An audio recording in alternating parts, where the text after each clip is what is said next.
Okay. All right. Everybody here? Hi.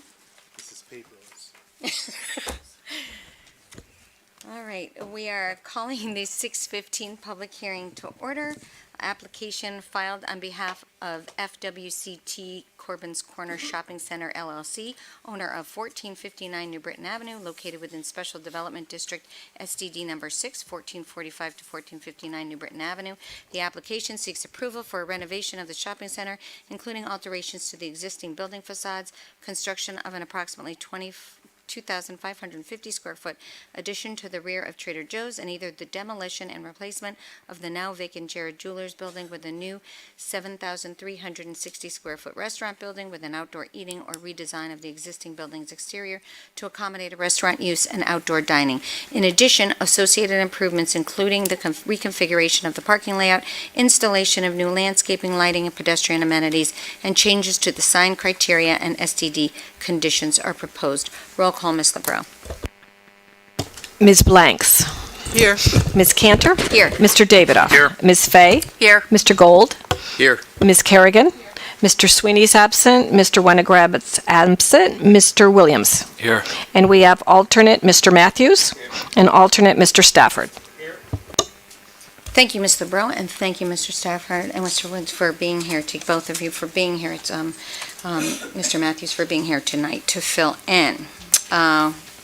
So we will start with a presentation from the applicant, but before we get started, I just want to set forth some procedures for the public hearing.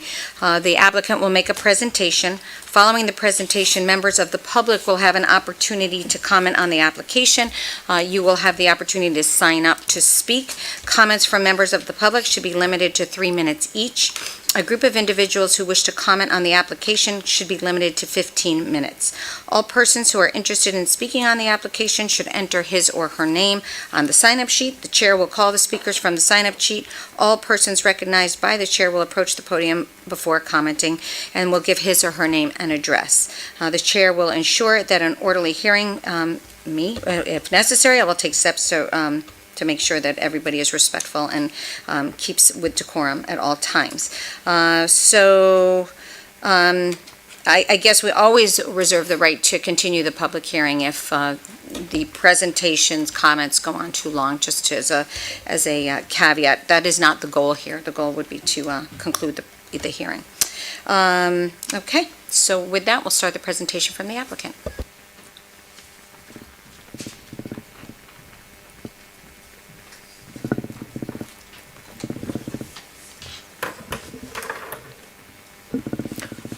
Good evening, Madam Mayor, members of the Town Council. My name is Robin Pearson. I am an attorney with the firm of Alter & Pearson in Glastonbury, Connecticut, and I'm pleased to be here this evening before you to represent the applicant, formerly known as FWCT-Corbin's Corner Shopping Center LLC, which is the owner of 1459 New Britain Avenue, in this application for improvements to that portion of SDD number 6 that it owns, Corbin's Corner Shopping Center. And I think what I'd like to do at this point is bring down the screen and be able to take a look at some of the exhibits that we have to support our application this evening. While the screen is coming down, I would just like to direct your attention to the fact that the sign was appropriately posted on the property before the opening of the public hearing. You have the sign affidavits, and the original has been provided to the council clerk this evening.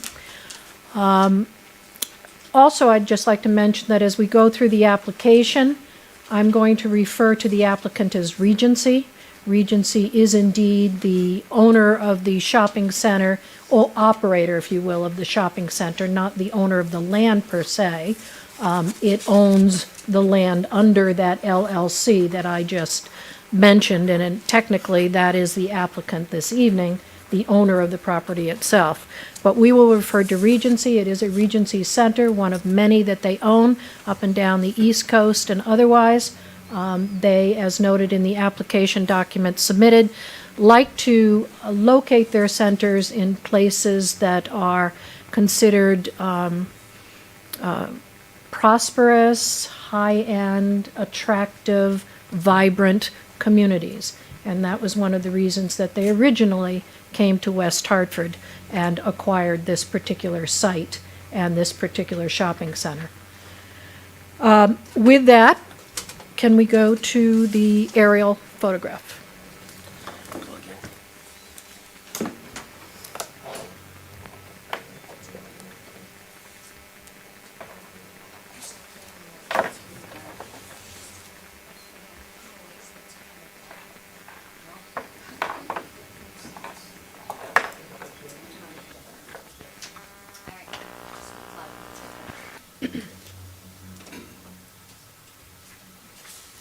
That's the only one. So the exhibit you have up before you, and this exhibit is on both sides of the screen so the audience can see what we are alluding to, shows outlined in yellow the entire SDD number 6. Goes up here. The property that is owned by Regency is the southern portion of Special Development District Number 6, the Corbin's Corner Shopping Center. And you'll note that the buildings, there are two buildings that form the main portion of the shopping center, one in which Edge Fitness is located in the corner, and also Trader Joe's at to the south of it on the other arm of the SDD portion that's owned by Regency. Also located on the site is the Red Robin Restaurant. This is the Jared's building that is vacant at the moment, and the bank is up in this area, all of which are facilities that are owned by Regency within this special development district. The application before you tonight proposes a renovation of the facades of those buildings, not Red Robin, but the two main line of stores and also the old Jared's building, which, as I'll explain later, will actually be removed and a new structure will be constructed if the application is approved. The application also calls for improvements to the sidewalks out front of those buildings and a 2,550 square foot addition to the rear of Trader Joe's, basically back room facility for the Trader Joe's store. A new 7,630 foot restaurant with outdoor dining, generally in the area of the existing Jared's building, is proposed, and also changes to the sign criteria which have been in place for a while, which govern tenant signage on this portion of Special Development District Number 6. When this application was filed on December 6th of 2019, we were in a bit of a different situation than we are now, and the application as proposed then included an alternative, partly because Regency wasn't exactly sure how its reinvestment of this into this particular special development district would play out. We sort of hedged our bets by submitting alternative proposals with that application, one of which called for leaving the Jared's building as it currently exists, leaving the footprint, and just doing renovations to the exterior of that building, also including outdoor dining, to support restaurant use, but not doing any changes around the building of any significance. At that point in time, Regency was looking to secure a restaurant tenant, but had not completed that. And in fact, at this point, there is no lease signed with regard to a restaurant tenant. But as I'll explain, that alternative, as well as a proposal that was originally in place, and we'll go into this in a little more detail later, to realign drive aisles and make changes to the parking layout in the site, were also part of the overall renovation of the center as of December 6th, when the application was filed. It would have called for moving the aisle so that you could get more parking spaces available, for instance, in this area down by in the southeasterly part of the site, sort of in front of the Traders and Edge Fitness area. However, since the submission was made, Regency has now committed to proceeding with construction of the new restaurant, therefore no longer needing the alternative plan to reuse the existing Jared's. And it is in the process of, and hopes to be able to sign, though it hasn't happened, so the end tenant could change, but it is interested in bringing a BJ's Restaurant Bar and Grill to the site. It would mean a new structure, and as you'll see in more detail later, it will be located closer to New Britain Avenue, and that is the 7,630 square foot building that was originally proposed, although its siting on the site has changed a little bit.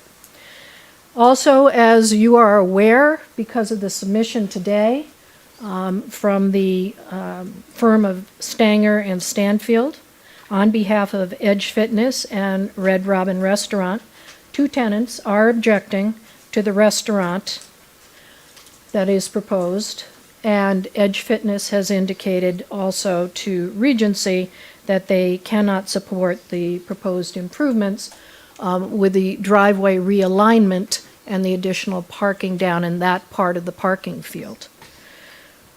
So we have slimmed down the application, and gone is the alternate plan to reuse the Jared's building for restaurant use, and gone is the plan for realignment of the main drive to make changes to the parking field, which we thought were positive, but so be it.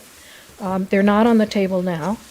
So if this application that we are presenting to you this evening is approved, those two proposals would not be included. The Regency would improve make all the changes to the facade of the buildings, the sidewalk areas in front of the buildings, create the new restaurant and do changes around that new restaurant, and do all of this starting in the spring, if this application is approved, with the intention of doing everything at once in the center in a manageable way so that it will be possible to have all the work done before the holiday season at the end of this year. It's an aggressive schedule. They know they can do it if we can proceed as soon as possible, and that is why, certainly from our perspective, we are hoping we're going to be able to conclude everything this evening. So you now have before you a new set of plans that was filed with you today. It removes all those alternatives. It should, you all should have both PDF copies of that and paper copies of the new set of plans. You also have before you a new parking analysis dated February 24, 2020, which updates the prior updated parking analyses that were filed with the town. But that is the one that you should pay attention to and which we will discuss tonight. And I just want to note that in our cover letter that included the plans and the new parking analysis, we note for you that our traffic experts indicate that even at peak usage hours, there are currently 639 vacant parking spaces in Special Development District Number 6. That's the whole site. That's not just on our portion, of course. And the updated parking analysis reflects also the addition of new parking spaces that we've proposed, primarily in response to comments from town staff that this would be a good thing to do in the parking area between the new site and the existing bank, and we'll go into detail on that. So as I said, we know that there are tenants here tonight and that they are going to speak in opposition to this application. Their claims, apparently, they say will arise from potentially lease restrictions. I would just like to remind you that anything that has to do with what the private lease arrangements are between Regency and our tenants are just that. They're private contractual issues to the extent that they exist. And I assure you, we do not say that the claims that you might hear about tonight are valid claims, but that is not something that you need to worry about or consider, or in fact, should you consider it when you make a decision on this application. As you're well aware, what you need to look at is what is allowed with regard to the zoning code for the town of West Hartford. You should pay particular attention to the existing reviews that have taken place, both by town administration and reviewing agencies with regard to the appropriateness of this application that is before you, and ultimately whether this is a good design and a good proposal for this particular site. We feel that it's very unfortunate that we're here with opposition from our tenants. That's not what we would have liked to have happened. We wish that were not the case, but it is. And I assure you that Regency will continue to work with them to the extent that it's possible to resolve any issues that they might have. But we have removed the driveway realignment, which was of a major concern to one of those tenants. And we feel that this investment is still something that is totally worthy of your approval. Regency is committed to making a significant investment in this shopping center in town. The uses that are proposed conform to zoning. I will tell you that the investment is not only going to be made, to the facade, but also with this restaurant, we are going to be breathing new life into a vacant, dark building that's been dark for over 10 months and add additional vitality to the center. So, our vitality as we perceive it may be someone else's cause for concern. But we think by the time that we've gone through the parking analysis, and frankly, this all comes down to parking and usage, we believe that we are going to be able to convince you that this is not going to be a impediment to the continued good functioning of this center. Regency is committed to a significant investment. It's at least at this point looking to be $7 million or more in this center to accomplish, which is now a limited upgrade of what they originally set out to do for the center. So our presentation will go as follows. Langen Engineering will go through the existing site and the particulars of the redesign.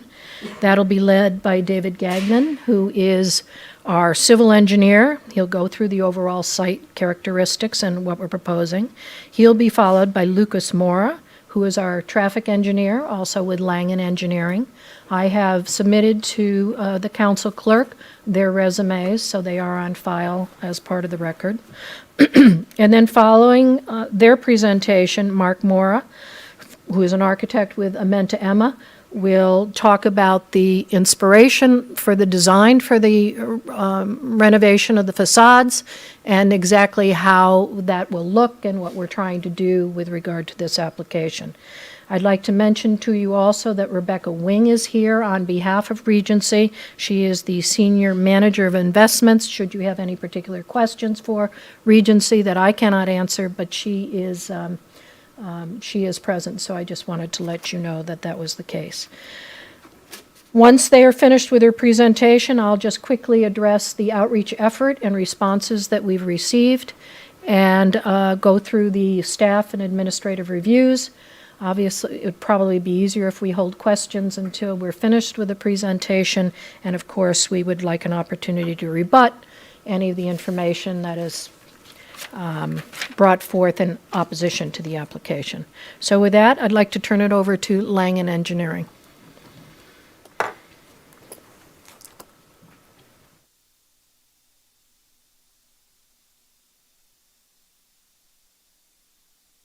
Yeah, hold on to it. Thank you. All right, thank you. For the record, my name is David Gagnon. I'm a professional civil engineer with Langen Engineering here representing the applicant, Regency Centers. I would like to really briefly go over the existing conditions of the site, kind of nail down our initial application, go through our current application and our proposed improvements, and then after that, I'll pass it off to our traffic professional. Really briefly, right now you're looking at, this is SDD number 6, known as Corbin's Corner. It's a mixed-use plaza located at 1445 through 1459 New Britain Avenue. It's split into 2 parcels, and this is important to note. If you look through the center of the property, or the SDD, there's actually a property line. North of that property line is not controlled by Regency. That is controlled by Seritage, so we do not have any control over that. We're focusing this application on the southern portion of the SDD, which is the Edge Fitness, the Old Navy, the Jared's, and the development you see on the south. Our portion of the lot is roughly 20 acres. The site totals 33 acres as a whole, SDD number 6. The site is bound by the state right-of-way on the north and western sides. This is New Britain Avenue, Route 71. To the east of our site, we have residential properties. To the northeast is a commercial property. And to the south, we have more residential properties. And this really focuses on the portion of the site controlled by Regency. So this is the southern portion of the site. A few things I want to point out real briefly to make sure everyone's has their orientation on the site. On the northwest corner of the site, you'll see Bank of America. Central to the site is the currently vacant Jared's. In the southwest corner of the site, we have the Red Robin, and then we have the main retail strip, which is occupied by the anchor tenants such as the Best Buy on the southwest, Trader Joe's, Edge Fitness, Old Navy, and Total Wine. A few things to note with the existing conditions is main access to this portion of the property is via a signalized intersection. This is just west of Jared's. That continues to the main entry drive to the site, which basically cuts the main parking field almost in half and goes almost directly to the Edge Fitness. And one thing to notice is if you look at the southeast corner of the site, the parking field really gets pinched in that area. Our initial application tried to fix this and improve the quality of parking. We since revised our application due to concerns of the tenants, and I'll go over that. And one thing to note that there is currently 1,659 parking spaces in SD number 66, and that's on both the northern and the southern portion of the site in total. We will be increasing that parking count by 25, which we'll note in our presentation. And I would like to bring you through the history of our application. This gives you a rendering of the initial application that we had back in December. And as we talked about, one of the main, from a site perspective, one of the main improvements that we had was we tried to improve the quality of parking in front of that southeast corner by adjusting that parking drive to the north. And what we did was we essentially bumped that parking drive to maximize parking in front of Edge, in front of Trader Joe's. We since had to revise this because of pushback from the tenants. Other improvements on the site, there was a complete renovation to the building facade. So this is the entire north building, entire south building, facade renovations. This included hardscaping improvements along the sidewalk, lighting improvements, and landscaping improvements. One of the main improvements that we had in addition to this was the replacement of the Jared's with a new BJ's Brew House. There's not a lease sign for the BJ's Brew House, but that's the intent. So it would be a complete demolition of the Jared's, replace that with the BJ's Brew House. And in doing that, we also eliminated, there's an existing drive that was just the west of the Jared's. So we closed that to reduce congestion at that main entrance to the site. So by doing so, we are improving traffic flow through the site.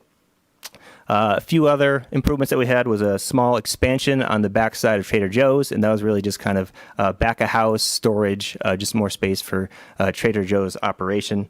So this was our initial application. And one thing to note is with this layout, we were increasing the parking by 58 in that area in front of Edge Fitness and Trader Joe's. One of the reasons why we could not pursue this original application is there is an area referenced in the lease between the tenant and between Regency. It's that large red box. So they have control, or at least a say, in what goes on in that area. So our driveway realignment would not work with those. We couldn't come to an agreement. So we had to avoid working in that big red box. So to do that, we had to go back to the drawing board and resubmit our application, which brings us to what you have in front of you today, our current application, which is this.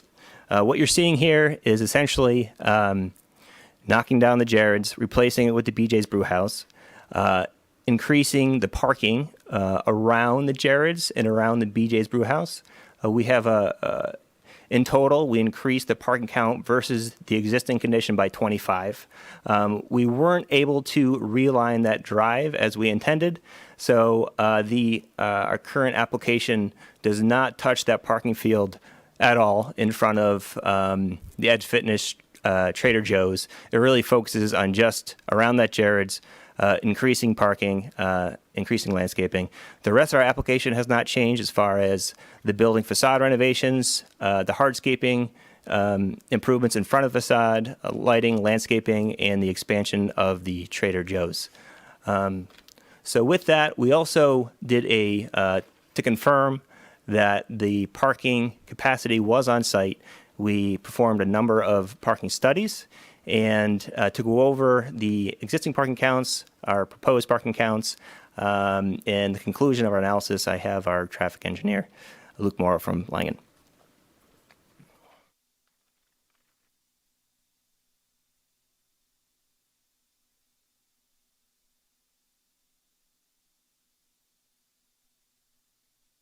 Good evening, everyone.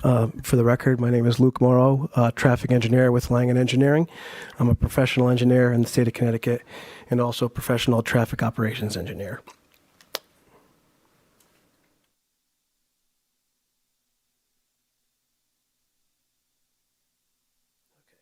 I'm just going to briefly run through the latest parking assessment that was submitted on behalf of the application yesterday.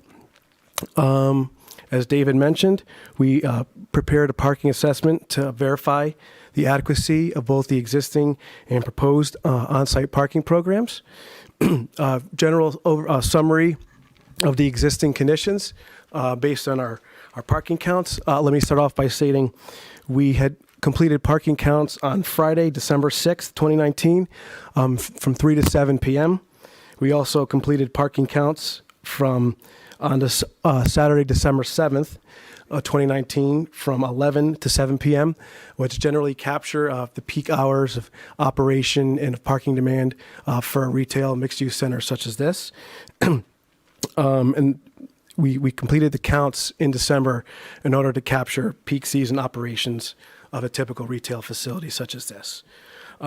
Shortly thereafterwards, I believe it was late December, Edge Fitness opened up in the southeast corner of the plaza. In this case, that would be the lower left corner of the plaza.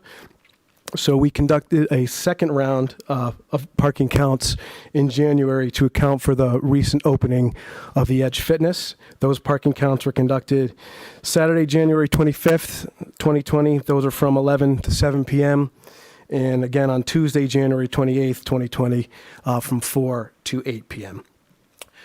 So we take all in all, 24 hours total worth of parking counts completed over four different dates at this center. After analyzing the data, we developed what is the peak parking demand of the overall center. Peak meaning the parking demand over that 24 hours worth of count data, the parking demand experienced for the highest half hour of those 24 hours worth of data. So after taking into account all the data collected, as David stated, there's 1,659 existing parking spaces on site. The highest period of peak parking demand was 1,020 occupied parking spaces, which accounts for a total number of 639 existing unoccupied parking spaces based on the data we collected on those 4 dates. After accounting for the existing conditions, we prepared an estimate of what the future parking demand of the plaza would be. Just briefly, as David mentioned, we're adding 12 parking spaces in the what we're calling parking area sub-area F, which is the location of the proposed restaurant and the existing bank pad. There is also a net change of 3 spaces in the vicinity of Total Wine, and there's also a net change of 10 parking spaces behind the proposed easterly building. So all in all, with the increased total of 25 parking spaces, the total proposed parking program for the development at full build-out would be 1,684 parking spaces. So accounting for the occupancy of the Edge Fitness, there's a vacant Rosin Alley in the corner of the plaza there as well, and also accounting for the proposed restaurant, the anticipated future peak parking demand of the center, accounting for shared use, different credits for different times of day, and the fact that the restaurant user themselves doesn't typically peak at the same time retail or perhaps maybe a gym user would. We calculated that the anticipated future peak parking demand would be approximately 1,060 parking spaces, which based on our proposed parking count would leave still a total of 624 unoccupied parking spaces at full build out. To take it one step further, we did a confined parking analysis for what we're calling sub-area F here, which, as I had stated, is the location between the proposed restaurant pad and the bank. Existing parking in this area, 222 parking spaces. With our proposed additions there on the top of the plan, you can see we're adding 12 parking spaces to this area, which results in a net total of 234 proposed parking spaces at full build-out. During our data collection, the highest observed peak parking demand, again, for only one 30-minute period out of that whole 24 hours, there was the highest parking demand in this sub-area was 90 spaces during our existing data collection, leaving at full build-out a total of 144 unoccupied parking spaces before you account for the proposed restaurant user. We looked at a couple of things in terms of what the demand of the proposed restaurant use may be. We looked at ITE data, the Institute of Traffic Engineers, which is industry standard for estimating parking and traffic demand for various uses. Based on the ITE data for a restaurant of this size, it's estimated that peak usage would demand about 121 parking spaces for restaurant use of this size. As you can see, the peak demand of 121 spaces is less than 144 total spaces that will be left in this area upon full build out. We also took a look at your zoning ordinance. Based on the zoning ordinance, I believe there's 1 space required for every 3 seats. So this would equate to a total parking requirement per the zoning ordinance of 86 parking spaces for the proposed restaurant. Again, significantly lower than the 144 total unoccupied parking spaces estimated for this area at full build out. So in summary, there's 1,684 total parking spaces proposed in SDD 6 at full build out. We believe that's adequate to accommodate the proposed restaurant. And we also believe that no further parking evaluation is required in that effect. Just a brief touch on traffic. We did make a submission to the city, the town of West Hartford, as part of our application, a brief memo, a traffic memo. We also made a administrative decision request application with the Connecticut DOT Office of State Traffic Administration. That's required for the change for any use that is over 100,000 square feet of total building area or over 200 parking spaces. Any change to a development of that size does require review and approval from OSTA. OSTA has reviewed our materials. They're in agreement that the project won't have a substantial impact on the state highway system. No off-site mitigation is required. And I have a letter I will submit to the record, not a letter, I'm sorry, an email from OSTA that came through on February 7th. I'll read it out loud. It says, "Good morning, Luke. The revised plan is incorporated, change are requested, and is acceptable. Please submit hard copies of the plan along with planning and zoning and town council approval. With all those items, all comments will have been addressed, and we can issue the administrative decision for the project." So basically, the only thing outstanding in terms of OSTA's review is the town council approval to move forward with this application. And with that, I will submit this letter, and I'll hand it over to Mark Morrow to talk architecture.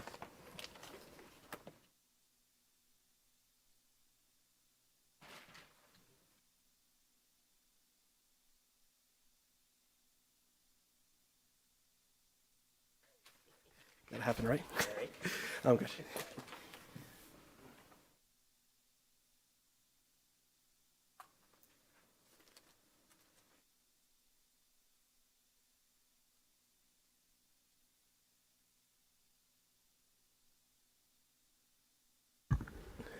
Good evening, Town Council. For the record, my name is Mark Mora, Senior Associate and Director of Design of Amenta Emma Architects.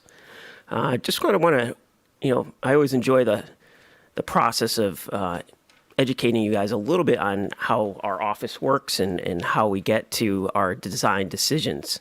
So this first slide, what you're seeing up here right now is really just showing you the extent of the facade replacement that we're focusing on.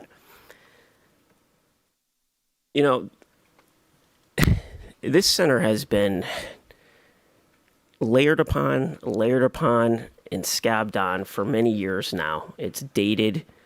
The brick on the columns are falling apart. The cornice is a mess. The ephes is pretty disgusting. As we studied the underside of the canopy and all the existing walls where the storefronts are, the storefronts were generally in pretty great shape, but it's just like a hodgepodge of materials that sprinkle all the way down the entire elevation.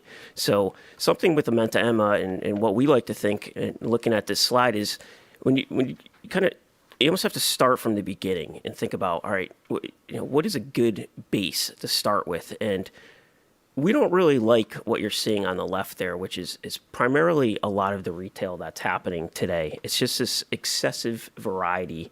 It's almost like fake architecture. It's successful. It's doing well. That's why it's getting built all over the place. But we don't really think that it really represents West Hartford's vision for this retail center. So we're more focused on a consistent elements. And as I start to further go along in the presentation, you'll see where these consistent elements start to take shape. Here's a slide of some of the existing elevations that stand there today, and then you can see some of our process sketches that we've worked through to try to understand where the consistent elements would start to take shape. And of course, it's going to be the major tenants, Total Wine, Old Navy, Edge, Trader Joe's, and Best Buy. But when you start to break up those proportions and start to understand what's happening, there's a rhythm that comes out of it. And you'll see on that lower image there, this is kind of a very early on sketch, so there's a couple more moves on there than what's there now. But it starts to break it down into kind of an A, B, C, almost a D, D read. And when you look at that breakdown, that sort of determines the proportions of the scale for, for an example, A, and then the materiality that would be used, and then how it starts to go down to the B read. A always ends up being the anchor tenants, B the secondary tenants, and then what we're referring to as C is we're calling it sort of the tissue, which is really that existing back wall that exists there today. When we first looked at the project, we actually thought about completely removing the canopy. it's 600 feet from the nail salon all the way down to Edge Fitness, and then from the old Rosin Alleys to the corner of Best Buy is another 600 feet. It's a pretty long elevation. For us, we thought, we have to break it up somewhat, and the consistent elements would be a good way of doing it. But what we realized when we took down the entire canopy was that we almost just created the same thing that's out there today. We just pushed it back to that one wall. So with a little bit of pushback with some of the tenants and wanting to have some protection for some of their carts like Trader Joe's and Total Wine and Best Buy, we felt that we can use some of the existing structure, start to save some money, and keep the canopy where the major anchors are. So that would be the A-read in those elevations. So again, that's the Total Wine, Old Navy, Edge Fitness, Trader Joe's, and Best Buy. And then from there, we have the secondary read, which goes down to the B read. And they have two different type of architectural styles, but it's a consistent element. The A is consistent, the B is consistent. I think with keeping some of the canopy in some of these areas, it allowed to have some relief. You often think back to like a town center and what makes a town center successful. West Hartford especially is successful because of all the many layers over history that's happened over time. And a lot of the ins and outs where there's little pockets for outdoor seating, and storefronts are set back, some storefronts are brought up to the seat. So it really adds a nice dynamic as one is walking down the street. And when we start to think about how we can handle a similar approach with these consistent elements, you want to think of it as not being so much just another typical strip mall off the side of the highway. The thing about this shopping center is that it's pushed back so far. It really does sit behind a sea of parking. And for the user experience, the idea was to try to soften it up as much as possible so that it can be an enjoyable experience with them. By breaking apart the canopy and having those reliefs, it allowed us to create little areas for streetlights, planters, benches, and it starts to allow activity to happen along that 600-foot element, and they all terminate to that one corner where the pocket park is, which I'll get into a little bit later. So here's some rendering views. This is looking down. If you're actually Trader Joe's is right there to the right, and looking down at Edge Fitness with Old Navy off to the left there. So we've spent a lot of time detailing on how we're handling the surrounds. It's really not a typical way of detailing these surrounds, and we've actually been working very closely with our construction team and Regency to really spend the money so that it really sets itself aside from what you're seeing in retail construction these days. And I'll get into some of the material choices in a couple slides. Yep, this one. So now this is looking, if you're over by Old Navy, looking at Edge Fitness, and then possible tenant moving into Rosin Alleys. So I don't know if anyone really remember or have used that little space, that little wedge park in between Edge and Rosin Alleys. It was a pretty scary spot. And I know a lot of people in our office park there because it's easier for them just to get to Trader Joe's from that behind the building. And they always said it's kind of a scary space to walk through. So there's been some improvements that were in the lease agreement with Edge. There's some new pavers down there. There's some catenary lighting. But once we get approval, there's more that's going to be added to it. There's going to be some outdoor seating. There's going to be site furniture. There's going to be planted berms. And then we're actually going to, Regency is going to employ a local artist to do a nice mural. And I'm sure some people here know the history of the whole Corbin's company, but start of the Keys. So would like to go on the idea of maybe bringing back some history in this area and have try to get the artist to integrate that whole theme of keys along that mural.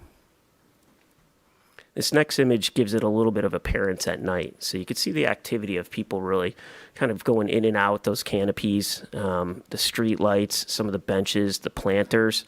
In terms of lighting, we have the anchor tenants. They have an LED strip at the very light. It does not spread glare up. It just keeps it within that zone. And it's almost a wayfinding for people who are driving on New Britain Ave. Another thing, too, as you make your way down on the sidewalk, there's ways of softening up the material read. There is a lot of asphalt out there. There's a lot of concrete out there. There's a lot of existing brick on the building now. Like I said, that's not in great shape. But we wanted to use some elements that could soften it up a little bit. So under each canopy of the major anchor tenants is a wood material with some recessed linear lighting to really allow for those areas to glow at night and to be a safe environment.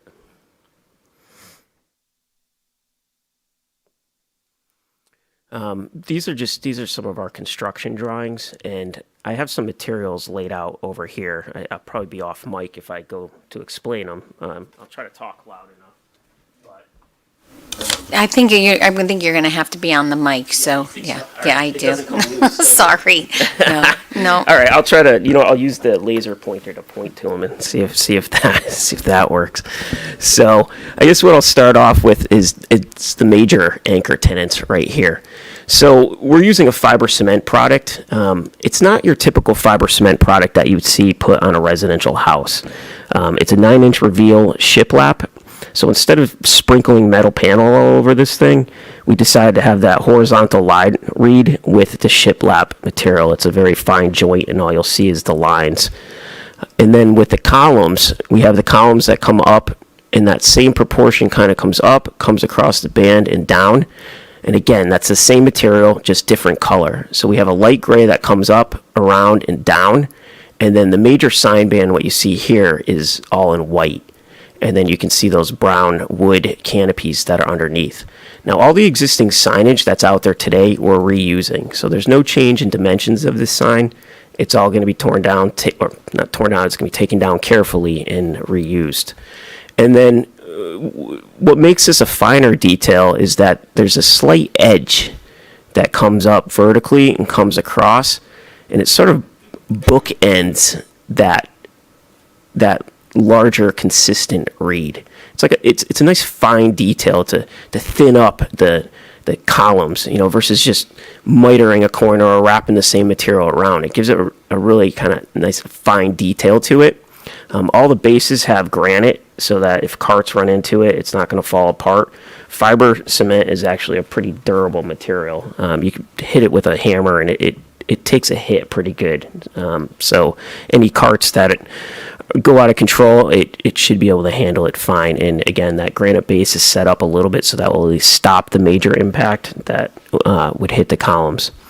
Now on the secondary reeds, which you'll see up here, we have a very similar reed, just slightly different colors and a little bit of a different material change. So that inner band right there is the same fiber cement product, that shiplap panel. It's called James Hardy Aspen Edition, if you want to Google it and check it out.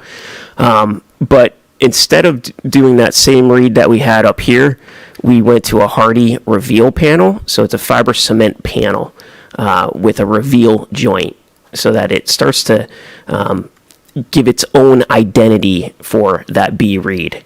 And then what ties it together is that fine little edge and that granite base, like we did on the major tenant.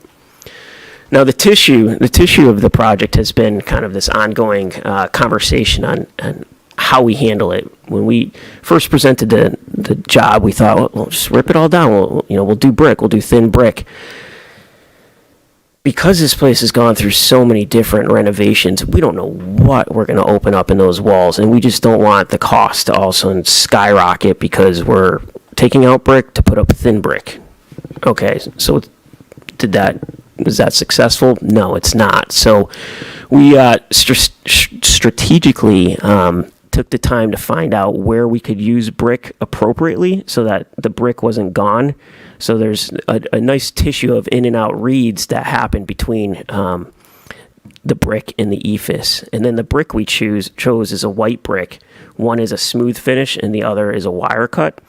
And, it's like a 50-50 mix so that it will when the masons hang it, they hang it pretty randomly. But what it allows a nice shadow effect to happen on the brick, because the wire cut picks up a different shadow than the shiny brick, and the shiny brick allows a little bit of a reflection to happen. So instead of having a very large brick wall that you see there, it actually starts to animate itself in a way, and then that becomes an area where there's some benches and planters that happen in that zone. This box right here, you could see, is that fiber cement. These aren't the colors we're using. It's just Hardy doesn't like to send you the colors you actually want without them charging you. So, and then, I'm just showing you here some metal, and that's just because all the existing storefront that's out there now is black. We're not doing anything to existing storefront. We're not replacing doors. We're not replacing windows. Everything there is staying the way it looks. We're just recladding the exterior. So now this moves us on to the restaurant, which it was, this scheme was based on fitting the BJ's beer house into the design. Again, they don't have a signed lease yet, but when you're trying to attract these tenants, the best thing to do is focus the design on what they want. Now, I don't know if anyone's been to a BJ's brew house here, but this is pretty much the opposite of their aesthetic. And I know Regency and Amenta Emma has been working pretty hard to say, hey, look, we've spent a lot of time with this renovation, and personally, we'd like you to take some cues of what we're doing in the shopping center and use them versus just putting up some architecture we might not like. So they allowed us to work with the palette, with the white brick, some of the wood, big windows. We tried to break up the proportions a little bit differently than how the Jared's is there today. You could see some of their dumpster enclosure in the back, the use of murals that will animate it. We think it will be a really fine addition to the plaza and really a nice gateway in. It could be a pretty attractive building compared to some out parcel buildings there that I won't name, but the material palette's the same. And then of course there's always the signage package that comes with it. Like I said, the signage on the existing signage that's out there now we're reusing, but we are proposing a new pylon sign. Now, the pylon sign is still within the height restriction limits that are out there today, so it's not any taller. It's actually not as wide as the one that's out there, but what we've worked out is that the tenant signs themselves are all going to remain the same dimension, but instead of having a bunch of sprinkled different colors that are quite confusing when cars are flying on New Britain Ave, we decided to do a monochrome. It'll still have their same font, which is pretty noticeable for most people, but the idea of having a more monochromatic color at least doesn't make it very confusing for someone to not understand it as they're driving by. We also have some blade signs. So as like one would, walking down a town, you would see the blade signs that come off the building or hang from the canopies above, and those are currently out there today. I don't think anyone really notices them, but we're hoping that the ones that we're proposing, that they'll look a little bit more attractive and actually do what their purpose is. And then I don't know if Langan wants to get back up to it. Dave, you want to? Thank you.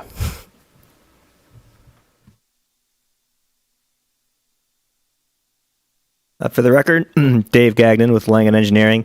Just really briefly, I want to give you kind of a flavor of what we're doing for the landscaping, lighting, site improvements throughout the site.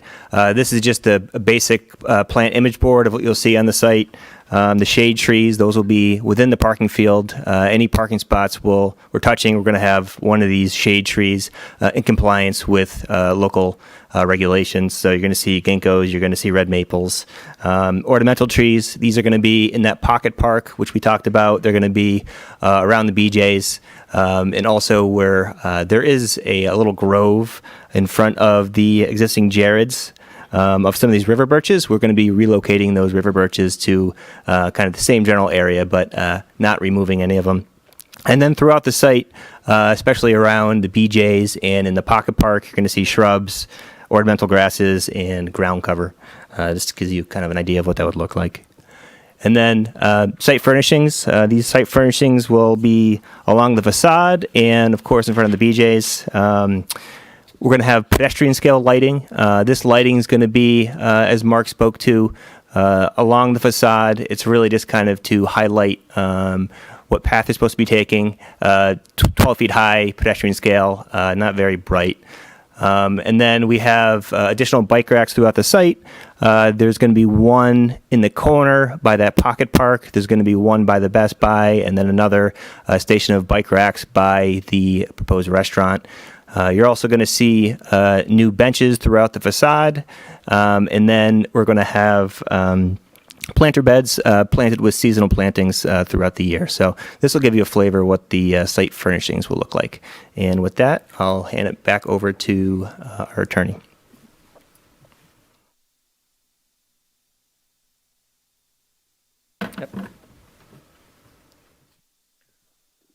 So that ends the technical presentation on the application. I'd like to just briefly address your attention to the outreach report, which has been filed with the council.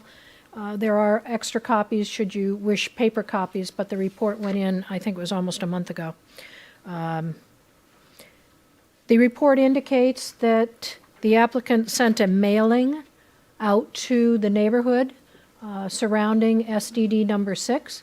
It was sent to approximately 93 property owners, inviting them to a meeting on January 2nd for an opportunity to meet with the applicant and its consultants. It had the engineer there, the architect there, and representatives from Regency. The mailing to the neighbors was also quite informative. It described the application and had 2 renderings, one of the site plan and one of what the buildings would look like once the improvements were made to the facade.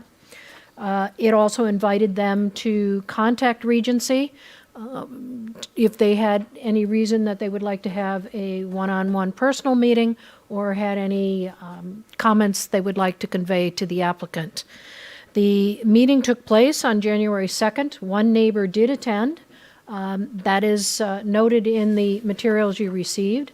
That neighbor indicated that he was pleased with the proposed changes to the facade, and he liked the idea of having a restaurant added to the mix up at the front of the store, the site. We also provided to you 2 emails that we received prior to our mailing going out, which weren't solicited by the mailing, but we think were just responsive to the posting of information about the application on the town's website. And one person, and both of them were quite thoughtful and lengthy, and I just want to summarize for you what they said. The first person was concerned with the elimination of the canopy. And I believe it was subsequent to that response, not directly in response to those comments, but that we made sure that there are still canopies, as Mark Mora showed you, with regard certainly to the major tenants. So there are protected areas in front of those stores. That individual indicated that they wanted a place to be able to get out of the elements. And then the second email was from someone who said, gee, I don't think we need another restaurant. What we really need is to improve the size of Trader Joe's and have a larger Trader Joe's store. So those comments are included. I will tell you that when I was here at the opening of the public hearing that was immediately continued at your last meeting, there was someone in the audience who also reiterated or said to me that she would be interested in having a dedicated space for electrical car charging behind the Trader Joe's store. And I did relay that information to my client. And that is it for responses that we have had from the neighborhood and any communications that I've had with the town administration to check on what comments may have come in. have indicated there have been no comments other than those from the tenants, and you are going to hear from their representatives shortly with regard to these proposed improvements. So that's our outreach effort, and those are the comments that we received. With regard to the town reviews, 2 came in tonight. We had previously received engineering and planning sign-offs, and I have been provided with 2 February 25th memorandums, one from the planner, who said there are no, Planning Division received the above referenced revised plans, and those are the ones that are before you, supporting information and narrative, and does not have any technical comments or concerns with the plan revisions, and also one from Dwayne Martin, PE, Town Engineer, dated February 25th, in which he said the Engineering Division reviewed the revised parking assessment dated February 24, 2020, for the 1445, 1459 New Britain Avenue proposed Corbin's Corner renovation, and have no comments. We find the parking assessment to be acceptable, as it identifies the parking demand associated with the proposed additions and modifications to the shopping center will be accommodated. You also have a Town Plan and Zoning Commission unanimous favorable review, in which the Town Plan and Zoning Commission said the application is consistent with the current POCD goal to strengthen the community's tax base by promoting growth and retaining of existing businesses and new development. And the Commission also noted the application is consistent with several recommended actions in the yet-to-be-adopted draft of the POCD, basically, which is supportive of reinvestment in properties. You have a report from the Design Review Advisory Committee, which was very favorably inclined towards the application as designed by Amenta Emma and Langen Engineering, and indicated in their transmittal to you of January 21st that the applicant should be complimented on their commitment for the inclusion of local artists' work as a design element of the project. The proposed architectural elements, materials, and overall design is of high quality, and the proposed design is sensitive to the human scale and will improve the overall pedestrian experience within the shopping plaza. Other reports that you have in the file, you have no objections by fire, by police, West Hartford, Bloomfield Health District, and you have a letter from the Metropolitan District indicating that sewer and water service are adequate. Obviously, we'll need to pursue agreements with them for the actual physical connections to their lines, but in terms of servicing of the property, everything has been satisfied as far as they're concerned.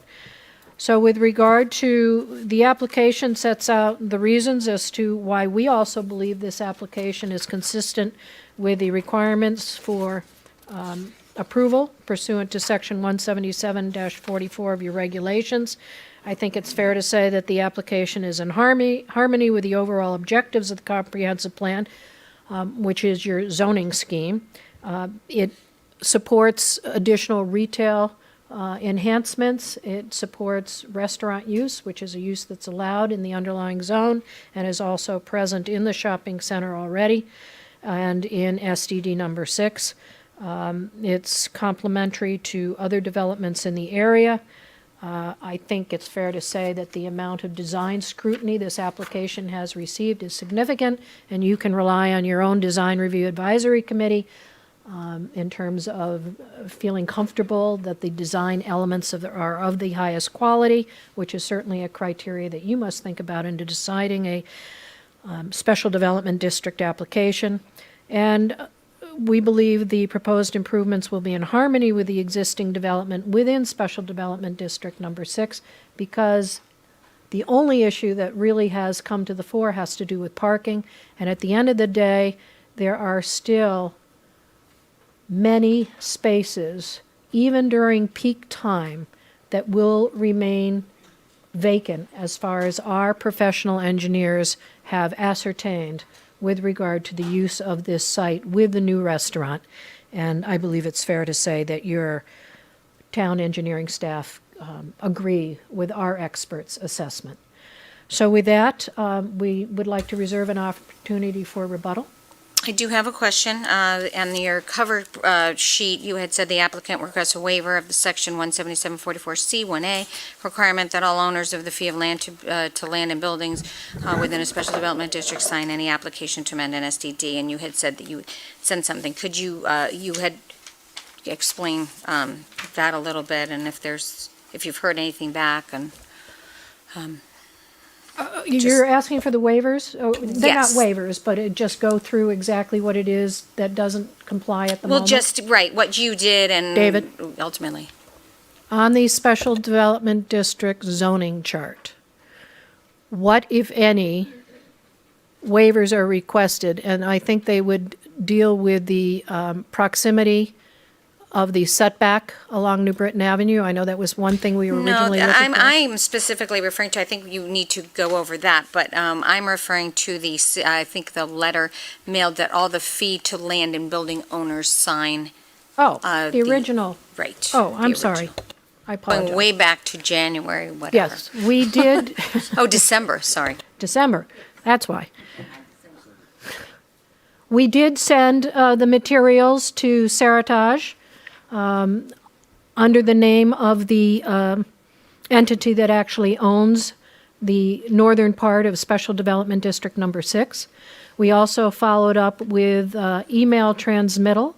I've had several communications with Attorney Hayes, who was their land use counsel when they came in for the improvements to their portion of SDD number 6 a while back.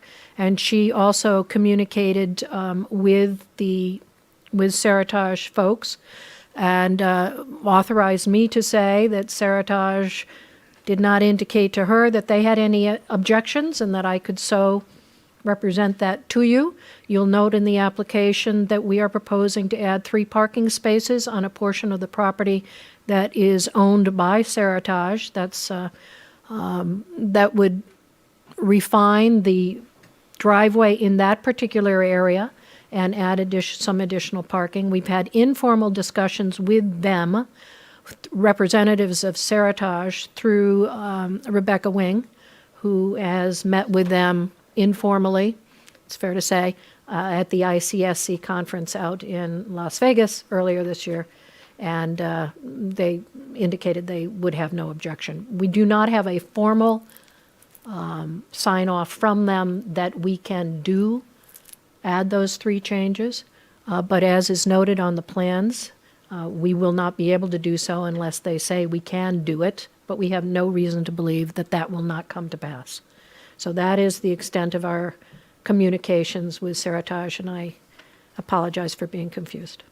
No, I should have stated the date, because if this was before, this is a while ago, so I It was appreciate that. right at the time of application submission in December. Thank you.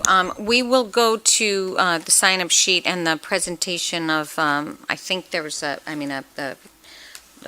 might be a group of people that might want to speak, so, but I will actually see if any of my counselors have any questions so far. I'm sure we'll have more, but. Mr. Davidoff. Thank you, Madam Mayor.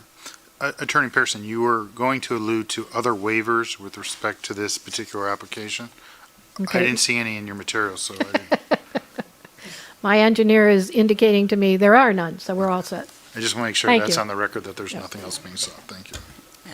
Thank you. Any other questions before we hear?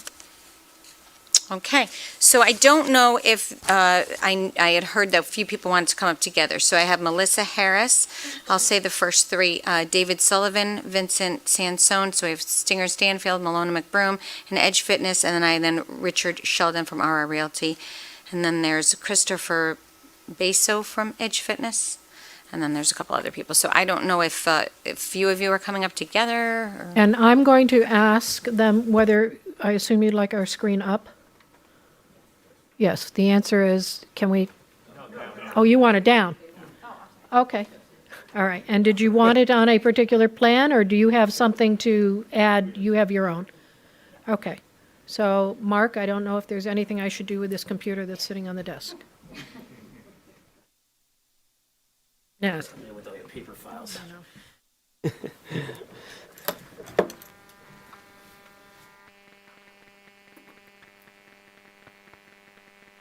Thank you, Attorney Pearson and team. And now we have, can you please state your, Melissa Harris was first, so I'm assuming you're not Melissa, not that third. No, sorry.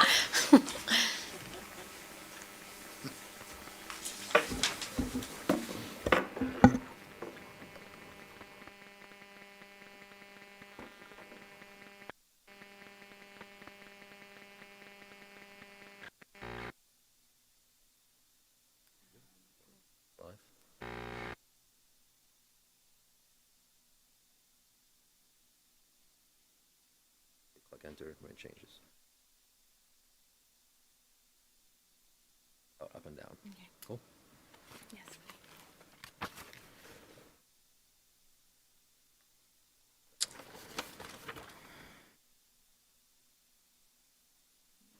Sir. All right. Good evening. For the record, my name is Melissa Harris. I'm from Stanger Stanfield, and I have the pleasure of representing Edge Fitness and R&R Realty, doing business as Red Robin. As I said, good evening, Madam Mayor and members of the Town Council. Just by way of business, my understanding is I heard the rules with regard to time. My understanding before coming here today is we would have a total of 20 minutes. Will be fine. There's 4 or 5 of you signed up and say 5 minutes each week. That can, and the room is not filled with people that want to speak, so thank you. Great, thank you. We are here today to object to the application, but specifically only with regard to the application where it seeks to change the Jared's building from a retail use to a restaurant use. We have sat here today and we've seen a great presentation from Mark with regard to the architectural plans. We have no objection with regard to the changes that are made to Trader Joe's. But what we do have an objection to is the parking. Okay? We've heard today that there's going to be enough parking in the district. But the question is, where is that parking going to be? Right? There's a total, or going to be a total of over 16,000 spaces in Corbin's Corner Center and in Collection, which is that northern area.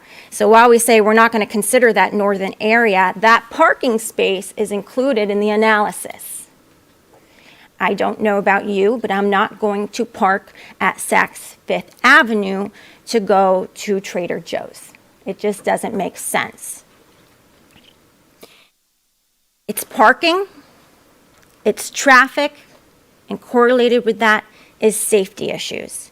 That's our concern, and we hope that that's your concern as well in determining whether or not to change the use from a low-impact traffic and parking user of retail use, which according to the ITE is 37 at its highest, to a high-impact traffic and parking user restaurant use, which is 121 according to the ITE. Now, I ask the council members to take in consideration the purpose of zoning, right? That's what we're here for tonight. We're trying to guide the growth and development of the town of West Hartford.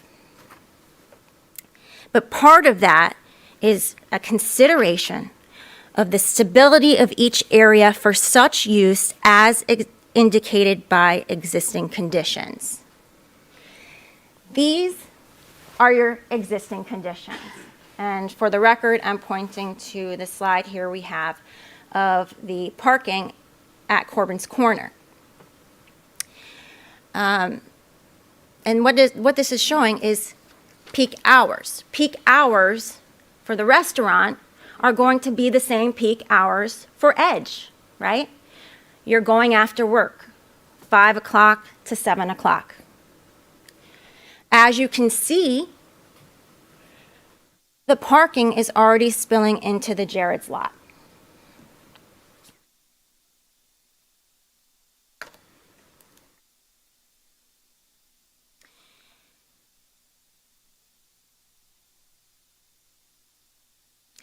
I hope that you will take consideration of the fact that this property does not support and is not conducive to the increased intensity that this restaurant is going to bring. When we took a look at this application, we were concerned. We were concerned by the vitality of our own businesses and the businesses that are already here at the center. There's already a parking issue. There was a parking issue in 2005 when Red Robin came into the property. I'm not asking you to consider the terms of their lease, but it was brought up because it was a concern. And it was a concern in 2019 when Edge came into the property. And since then, let's be honest, Edge has only created additional parking issues at the center. You're going to hear today from David Sullivan. He's the manager of traffic and transportation planning from Malone and McBroom. We got him involved because we looked at the Langdon traffic study and we said there's some issues with this. There are some issues because we know what's going in there, right? We have a BJ's going in there. And we know that there's a BJ's in Manchester and we know the kind of business they're bringing in. So we had our traffic engineer take a look and compare the Manchester BJ's and the Red Robin Manchester location to estimate the parking impact this BJ's is actually going to have on the center. And the results are quite astonishing. Up to 170 parking spaces. Where are these people going to park? We're going to be at full capacity in some of these areas of parking. I ask you not to look at this parking as a whole, the whole 1,000 spaces stretched out over however many acres, but I'm asking you to consider the area around where this proposed high-intensity use is going to be and make a determination, can it fit there? And I think you'll see after Mr. Sullivan's presentation, it's not going to. It's not possible. This is not a proper location. Can it support a retail use? Maybe, probably, but this high-impact traffic parking user, it cannot.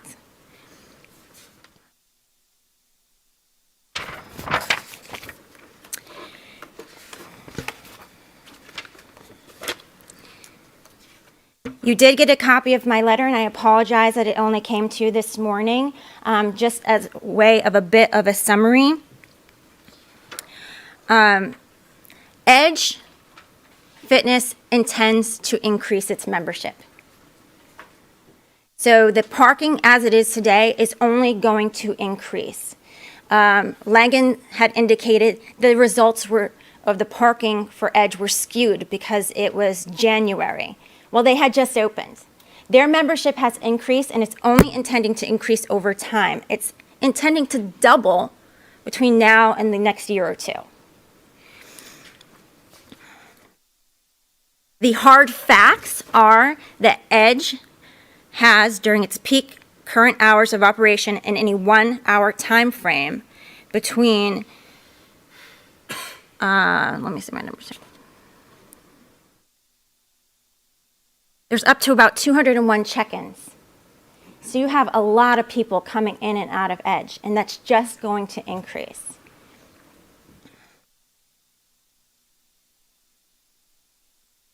$133 to 201 members checking in 1 hour period. That doesn't count 28 employees parking there, and it doesn't include the people who are coming as guests, and it doesn't include all these people who are coming to check it out.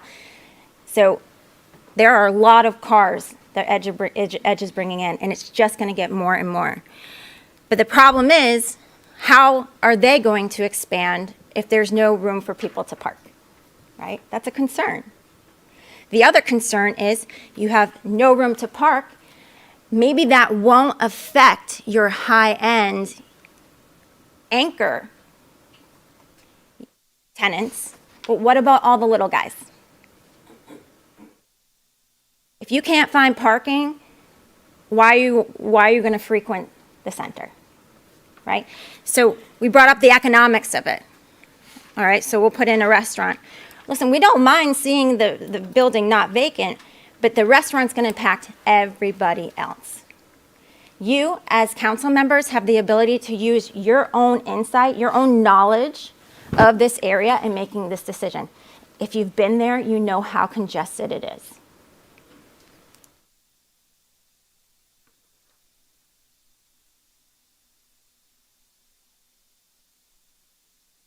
The other issue that we had with the application is a determination that there's no need for a traffic study. Because, supposedly, there's only going to be less than 100 cars coming in and out in any given hour. Again, we know from our traffic study that Mr. Sullivan will talk about that there could be up to 170 cars there at any time. That alone, I think, warrants a traffic study. But not only that, here's the problem. We're doing this in piecemeal, right? Edge just got approved a few months back. Huge high-end traffic parking generator. Now we're adding this other high-end use parking generator. But you know what? Let's not do a traffic study. At some point, there needs to be a consideration of the overall cumulative impact that adding these high traffic parking generators has on the center, and determine whether or not New Britain Ave, the intersections, even the roadways heading into Corbin Center can accommodate that, right? And this all leads to a safety issue. The more congestion you have, the more safety issues you're going to have. And we know, and I've included this in my letter, that there's been quite a few reported vehicular accidents in Corbin's Corner over the last 5 years. 26 reported vehicular accidents in Corbin's Corner. What hasn't been reported? Right?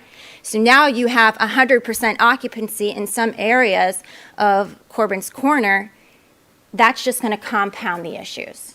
Never mind the fact that if you're constantly looking for a parking spot, you're not paying attention to pedestrians.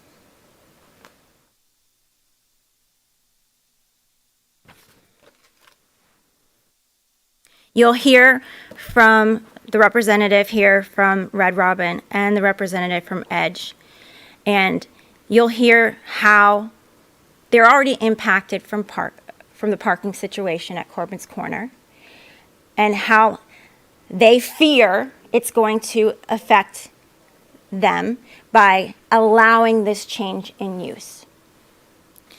After you hear from them and after you hear from Mr. Sullivan, I ask that you consider the POCD and your role, again, that we talked about. The POCD on page 78 says that higher economic uses of commercial properties should be encouraged where the physical land characteristics, transportation conditions, and infrastructure are conducive to increased intensity. I ask you to remember that, and that you make a determination that this property is not conducive to this increased intensity by allowing the change in use from retail to restaurant use. Thank you. Thank you. Yep, next, David Sullivan.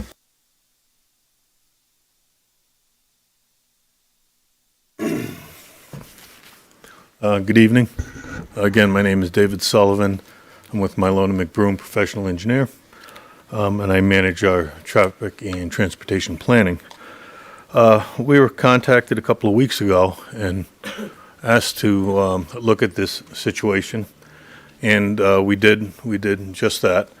What you'll see is we took a little different approach. than Langen did. In fact, you'll see it's different in 3 ways as I go through it. First, our analysis is based on almost exclusively empirical data. We didn't rely on statistical data, industry data, shared parking theories, and things like that. The second thing you'll notice is our focus area was not the entire SDD. We did count the entire SDD just to validate their counts. But then when we did our analysis, which I'll go through, we focused on just the south piece, the part of the shopping center that's this application's about. And the third thing you'll see through the presentation is our findings are different. I didn't do a peer review of their study, but I do know that the conclusion is that with the changes in the restaurant coming there, I think if I have this right, they're projecting an increase of 40 parked vehicles. We're coming up with a much larger number than that, and I'll go through how we did that. The first thing is just some housekeeping things. The parking counts were done on Thursday and Saturday a couple of weeks ago. We identified the peak hour of the 2 count periods to be on Thursday night, 6 to 7 p.m. And as I mentioned, we did compare their counts to our counts. And in general, they weren't exact, of course, but they were very close. So we're comfortable with all the data that's been provided. The 5 areas that we're focusing on are the ones south of that, I'll call it that spine road that separates the 2 shopping centers. And you'll see where these letters correlate. They're the same letters that they used in their report, and they'll be in our graphics as well. And just showing you quickly what the capacity of some of those lots are. D and E, for example, are the ones right out front of Edge, for example. We looked also at the BJ's restaurant in Manchester, so we counted that at the same time on Thursday and Saturday, the 13th and 15th. We found on the Thursday peak hour, there were 136 cars parked at BJ's in Manchester, 130 on Saturday. The Langen projection, again, just for a little bit of context, when they adjusted for their Saturday, I think they said it was 60 or something like that. So you can see where we have different bases that we're dealing with. As we were doing this, we were told by the Red Robin owners that the Manchester site is a lesser market than it will be here in West Hartford. And I said, well, that's great. It's kind of anecdotal. And he said, well, I'll give you some of my sales data. So they gave us a year's worth of sales data for Manchester and West Hartford, which showed a difference of about 30% in their West Hartford location. I said, that's great, but let's try to see if we can replicate those findings. So when we did the counts, we counted their Manchester and West Hartford Red Robin parking, and we found an increase of about 25% in the Red Robin traffic. For Edge Fitness, right now they have about 5,000 members. During that peak hour, which I believe was 6 to 7 o'clock, there are 201 sign-ins. That's the people, you go in, swipe your card, and then you go work out. Before and after that, it was lesser, but it was still in upper hundreds as you go back an hour, and very substantial. They also have 28 employees that night, and they said they were doing tours, but they don't have any accounting of that. Nonetheless, we said, well, how are we going to determine how many of the people we counted parking in front there, how many can we determine are Edge counters? So the one empirical way we could do it is to look at our counts and the couple of lots in front of Edge and look at the counts we did versus the December counts that Langen did and see if we could identify a difference. We identified a difference of 180. We use that number. I think that's conservative because their December counts had some seasonal increases, which were probably in play. Plus, just with 201 sign-ins, the employees and whatnot, 180 just seemed like it was very conservative. Their expected membership is going to double. Again, we asked for some information on that doubling, and they gave us some anecdotal historic data of some of their other high producing clubs and where they went from month 2 to the end of the year. And a doubling of the membership in a year or thereabouts seemed reasonable based on that data. But we still felt uncomfortable doubling the 180 car parking. So we said, let's do a 50% increase of that traffic during the peak hour.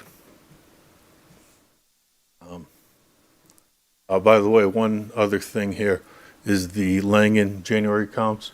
There was some indication it was skewed.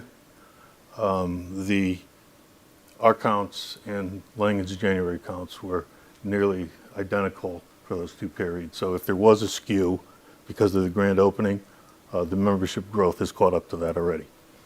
So.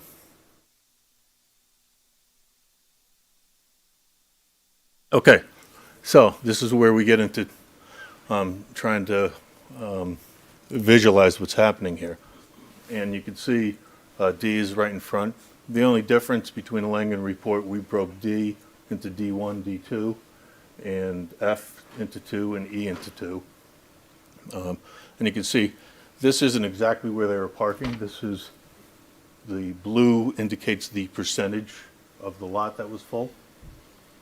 And you can see, now I won't run through every number, but E2, D1, D2, E1, they're all pretty full. So is G, and it was interesting because I would have expected G not to be full because it's the back of house, such as the back of the house on the right side of Edge. But there's a little walkway that you can get through to Edge. So it's interesting. So people are even learned to park back there at this point. So those are the existing parking conditions. Then we said, well, let's take the Manchester BJ's as is, no increase or no volumetric increase for the market conditions, and this is what it would do. So as you can see, F1, which is the lot right where BJ's would be, is full. It starts pushing into F2. D1 becomes completely full. E2 still full. E1 starts getting closer to full. And D2, a little bit is spilling over. We're trying to show it graphically, but some of it would probably spill over into D2. Then we said, well, what if they're right about the market and it's going to be 25% greater here? So we said, well, let's increase BJ's 25%. So we did that here. You can see pushing farther into F2, farther into D2. E1 is almost full, starts spilling over a little bit into H, which is where the round robin is. And this lot, again, is getting fuller and fuller. Now we said, what happens if, in fact, the edge traffic, those 180, increases by 50%? Well, essentially, the entire lot, D, E, F, and G, become full, and the only available parking is that far corner and the far lower south end of the Red Robin. So,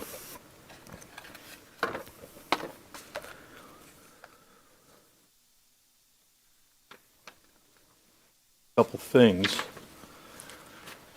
When we're designing and when we're analyzing parking lots, we like to target our design for 85 to 90% occupancy for normal times a year.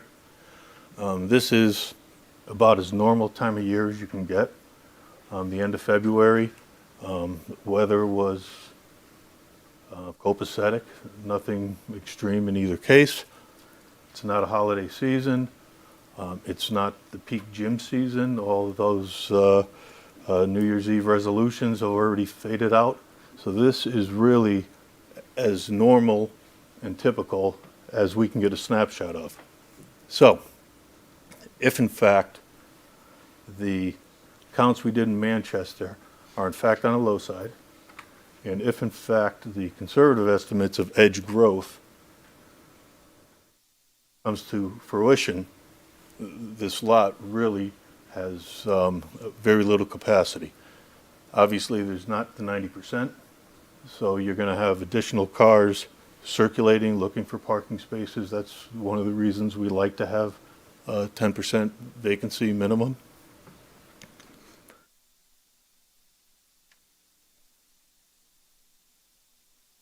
The last thing is, and I just don't want it to go unsaid, when they talk about the 1,600 parking spaces, 16 something, in the SDD, I guess it's called, and they talk about their projection of being 1,060 demand. So that, if I do my math, that's some 600 vacant spaces.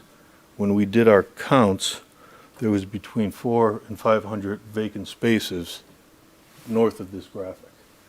So I think the analysis has to be focused on this area. And I guess what it comes down to, and Edge and Brown Robin, Red Robin will be coming up and hopefully give you some comfort level that the projections that we made are based in valid data. So that's my presentation. Thank you, Mr. Sullivan. The next person is Vincent Sansone, and so we're at about 35 minutes now. If we were, we are happy to hear from you, but if you could keep your comments a little tighter on the remaining, thank you. Good evening, everyone. Vincent Sansone, founder and president, Edge Fitness. It seems like just the other day I was up here in front of the council in this room. The reason that I'm here, and by the way, this picture is taken during the day. We have more cars at night. For anybody that's been to our clubs or here at night, you know what I'm talking about. I mean, anybody that goes to this lot, to me, I can't even imagine putting a high-intensive restaurant use with a bar so they stay later on top of what we're doing. Just to give some context to what Mr. Sullivan said, our West Hartford club, and it took me 30 years to get into West Hartford, we knew it was going to be a home run, is rivaling our best clubs in our chain, which currently is at 32 clubs right now. It's right up there, and West Hartford to me is like our Fairfield club. It's rivaling the ramp that we're having in this. So 10,000 members by the end of this year is very doable. As of this study last week, we said we were about 500. We're already at over 5,200 members now. So I don't know if any of you people are members or come to the gym, but you could see how busy we're getting. It's a little weird for me because we're a new tenant, and I know Regency said you guys are going to spend $7 million. We spent over $5 million here based on the fact, and we were very careful to protect our parking. We were never told you were going to put a high intense restaurant use here. Zero, never. But we protected our parking. And one of the things that I want to clear up is, because I don't want to be the bad guy, is, and you guys did a great job on your presentation, and Attorney Pearson, I expect that from you because we know each other. But changing that drive lane, what they failed to tell you is when the landlord presented that, the reason we objected to it is because it amounted to less spots in the area that Dave just presented, not more. So we said, how can we have a high-intense parking user as a restaurant bar come in here? You guys change the aisleway, and we get less spots. The other is anybody that shops at Trader Joe's, you guys know you can't even park there. As a matter of fact, on that sliver, we tell our members we have signs in the gym that you can't park there. So if they were going to change the drive aisle, give us less spots, they would have pushed our main parking even farther away from our members. We have thousands of West Hartford residents as members, thousands, obviously, because that's where we're located. they're very concerned with this. They were concerned of us coming in to begin with, that parking was going to be tight. And we assured them, there's a large parking field, you get to use the parking. We had them light up the alleyway, which is full all the time. Again, I welcome any of you guys to come between 5 and 8 o'clock at night and see what this lot is really like. No matter what their data says, you have to look at it realistically. So my reason I'm here is we're a new business. We've spent a lot of money here. We have a lot of residents that are very concerned. And this is going to negatively impact not just us, but all these other users, as Attorney Harris said. So the increase is real. Health clubs, normally, anywhere you go, a successful health club is a very high, intense parking user, which typically on a lot that's already tight, another high user like a restaurant bar is not a good mix. There's going to be a lot of driving around. There's going to be problems in the lot. We already hear it from our members now.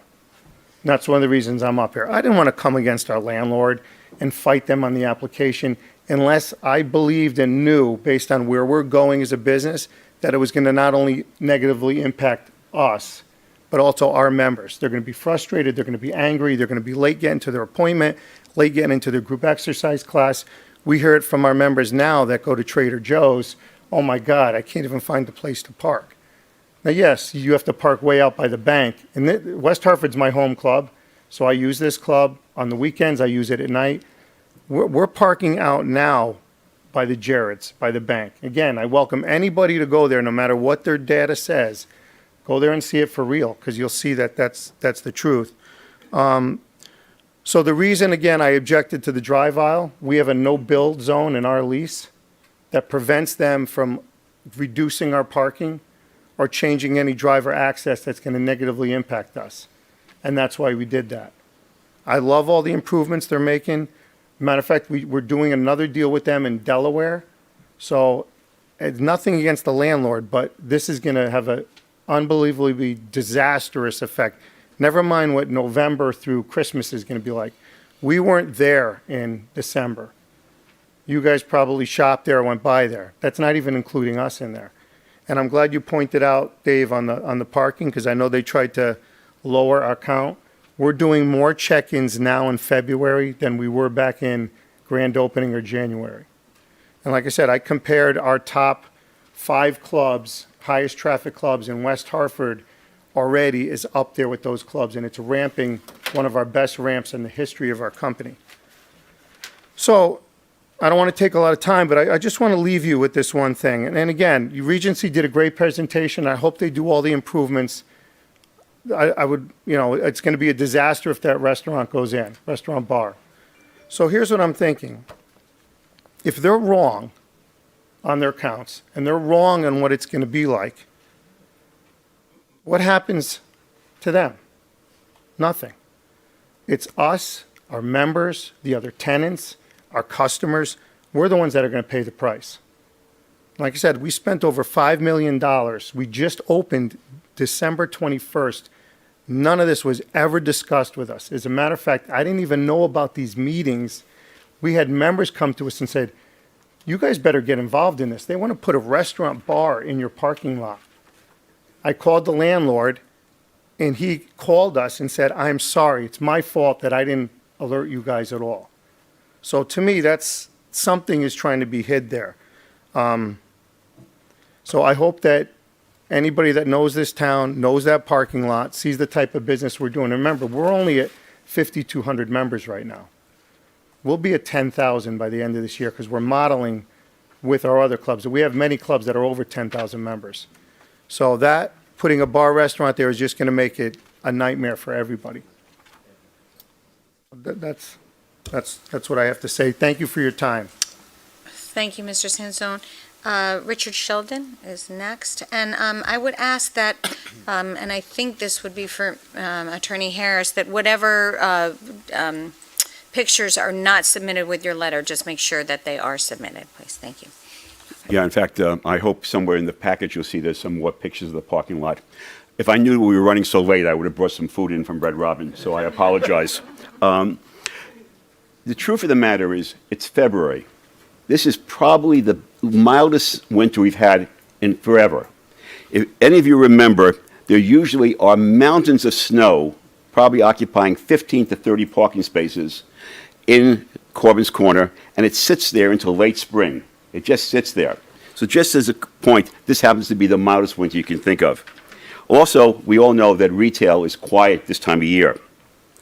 From our point of view, one of the experiences that we're having with Edge coming in is that we experience between 2 and 5 shopping carts that are in our parking lot. So every morning or afternoon, we have to bring the carts back to Trader Joe's, because it's occupying some parking spaces of ours, and it's a parking hazard. I can't imagine how many shopping carts are out in the middle of nowhere because people can't park near Trader Joe's. So they go out, they come back to their car, and they leave their shopping carts. In the charts that you saw of the parking lot, you saw that Red Robin's H was the quietest one of all. The reason why is that we are a family restaurant, and we basically fill up on Saturday nights. That's when the families go out. And so one of the results is that we have 136 parking spaces. On Saturday nights, holidays, during the Christmas holidays, we're full. Now, we have 220 220 seats in our restaurant. BJ's, with the outside seating, is going to have 306. We average 3 people per car that come into our restaurant. BJ's has less than 2. So you can see that they're just going to eat up a lot of parking. And so we're convinced that they're going to be using 200 to 250 parking spaces when they're full. This is a high-impact, high-use restaurant. It is not the best thing for the shopping center. It is going to put a stranglehold on people getting in and out of the shopping center. And I think what Vinny said before, the best thing you can do is Monday through Thursday, go to the shopping center anytime between 6 and 8 o'clock, and you will see that there is no parking. And this is going to be compounded greatly by the addition of a restaurant. Thank you.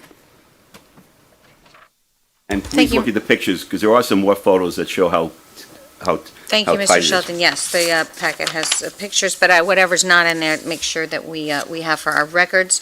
And then next I have Christopher, I think it's Beson, Besson?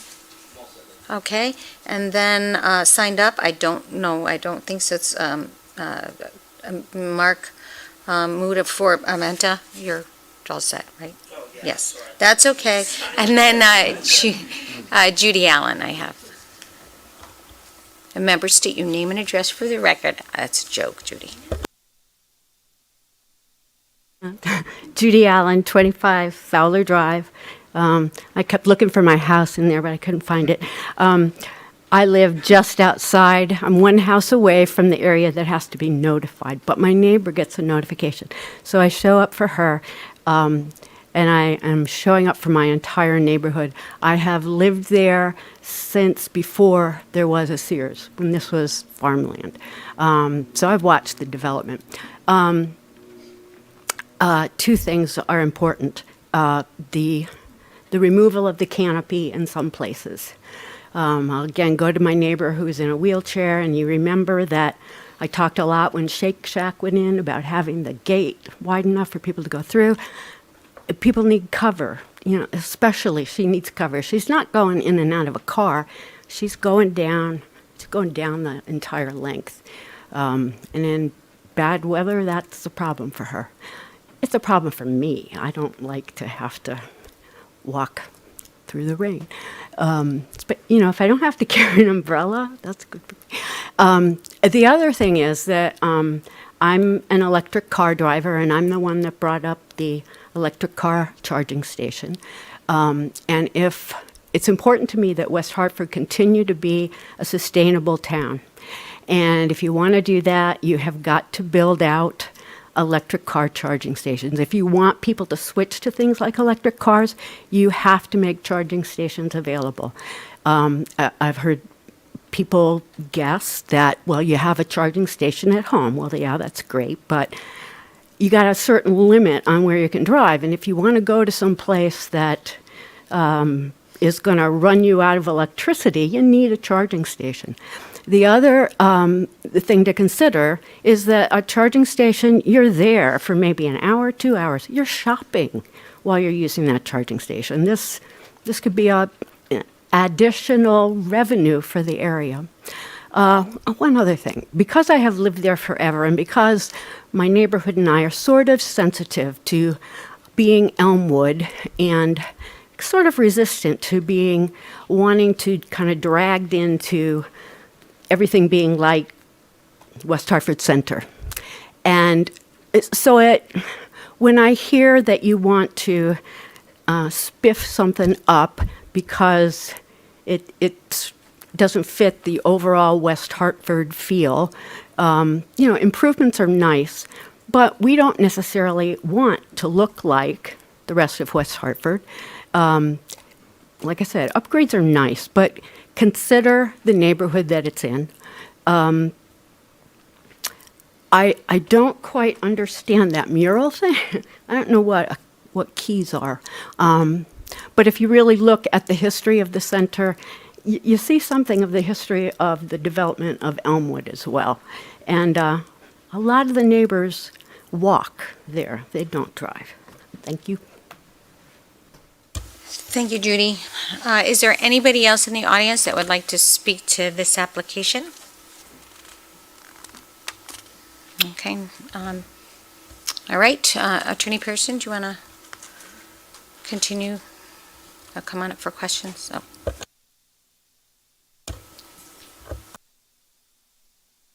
Keep the picture up, is that good? Yes. Just wanted to leave just the picture up for. State your name. Sorry, Luke Morrow with Langen Engineering, the traffic engineer for the project.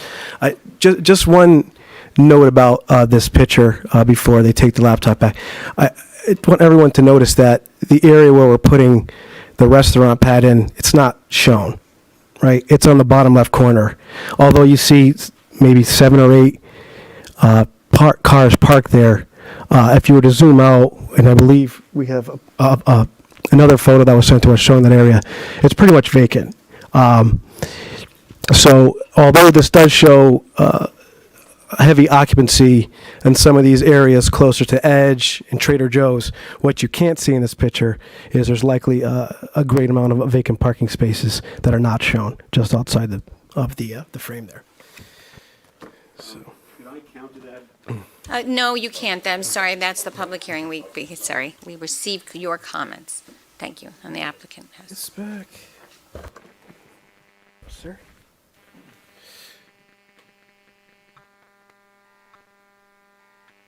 Find the right one? There's like there it is. Okay.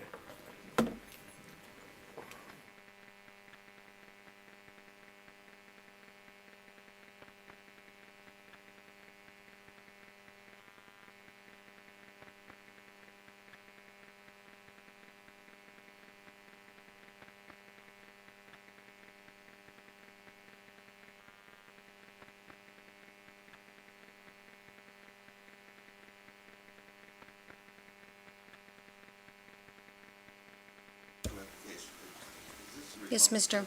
Matthews. So yes, well, actually, so the applicant is allowed to come back up and finish. We can ask further questions that came up out of public comment, and they will close. And then we will close the public hearing. Let me try this one. Just pass these out. That's fine. Sorry about that. That's okay. She's like, no, it's not that one plugged in. So, Yeah.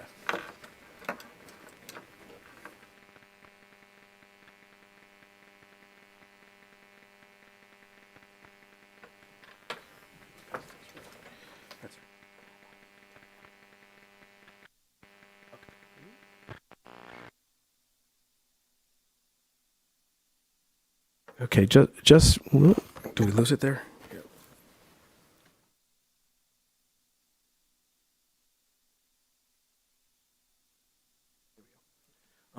Just for context, and this wasn't a photo taken by us. This was a photo. I'm not quite sure who. I believe it was. I don't know if it was Edge itself or they may have contracted out for a drone photo here.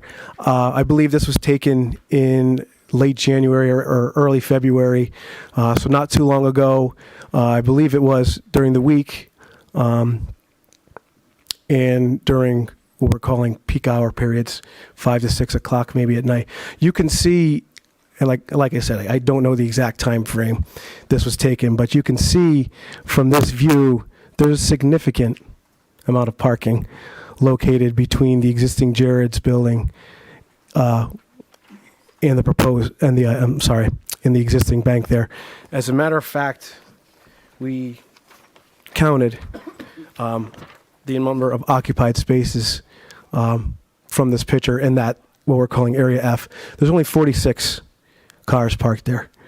So when you account for the increase in parking in that area, you're looking at close to 200 available parking spaces based on this picture in that area. So I just wanted to make that point. And just a couple items in regards to the rebuttal presentation that was made. It was stated there's an estimate of 180 parked cars that can be attributed to the Edge Fitness user. Because it is a shared use plaza and there's different uses there. There's a Trader Joe's supermarket nearby. There's a liquor store. There's some other small food restaurants in there. It's impossible, I would say, to accurately represent how many parking spaces in that lot are dedicated just to Edge Fitness and may not be shared use parking spaces for other visitors that maybe they're going to the gym, but maybe they're also going to Total Wine, or maybe they're also going to Trader Joe's after their workout. So I would say there's no way to actually verify there is 180 parking spaces that are dedicated solely to the Edge users. In regards to the count data collected at the Manchester BJ's, I think we would agree. I think during their peak time, they had counted around 130 or so occupied parking spaces in that Manchester location. If you recall, during my presentation, we stated the ITE data represents approximately 120 occupied spaces to account for a restaurant user of this size. So I would say generally that is in line with our with the information we presented. I would note BJ's in Manchester, the out parcel there is located further away from the rest of the mall there.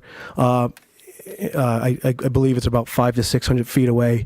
And this location here, the proposed restaurant would be in closer proximity to some of the other users. So I think there is more of an opportunity for shared use parking within this center as compared to perhaps in Manchester. So I think the estimate of 120 to we'll say 130 cars is reasonable. I would say in my professional opinion, it wouldn't be standard industry practice, ITE data, for example, to take counts from a single location, i.e. Manchester, and then apply 20% increase factor to a plaza. Similar mixed use characteristics, not that far away. I would say to jump from 130 to 175, 180 parking spaces, I would say would not be an industry standard practice to do that.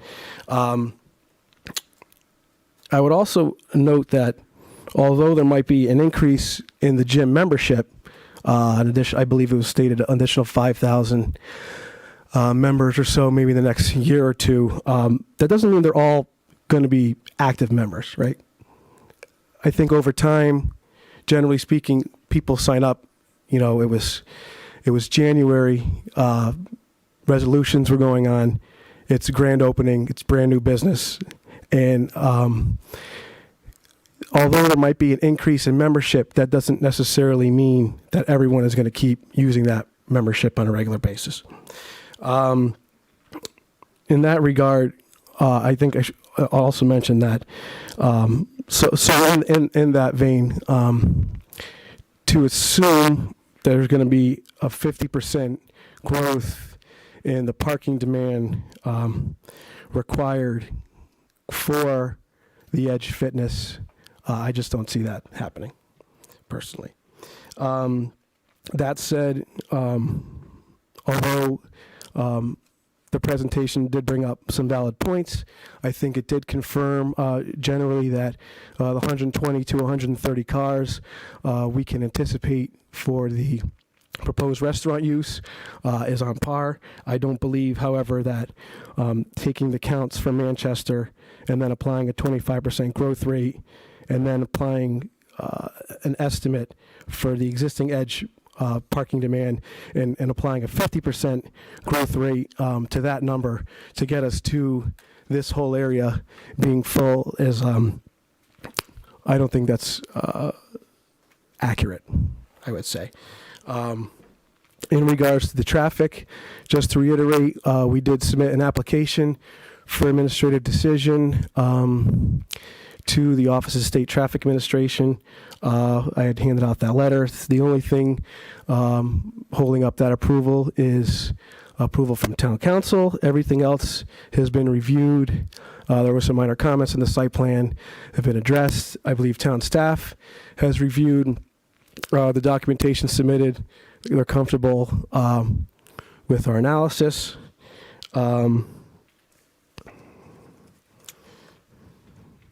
One other point I just wanted to make was, I think it was stated that at BJ's Peak, it was estimated that they may take 200 to 250 parking spaces at full.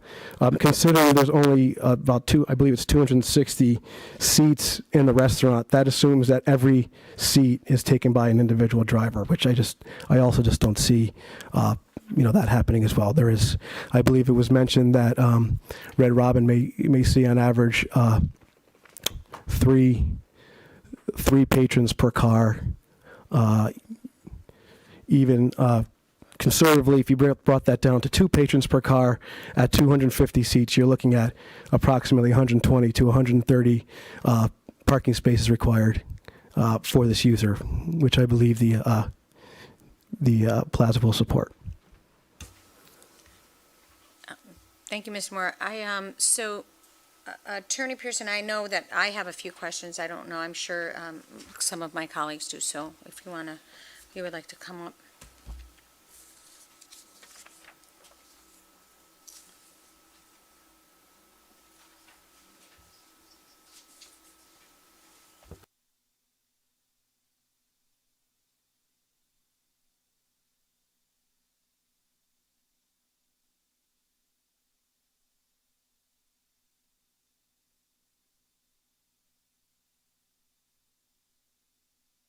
I'm sorry, Madam Chairperson.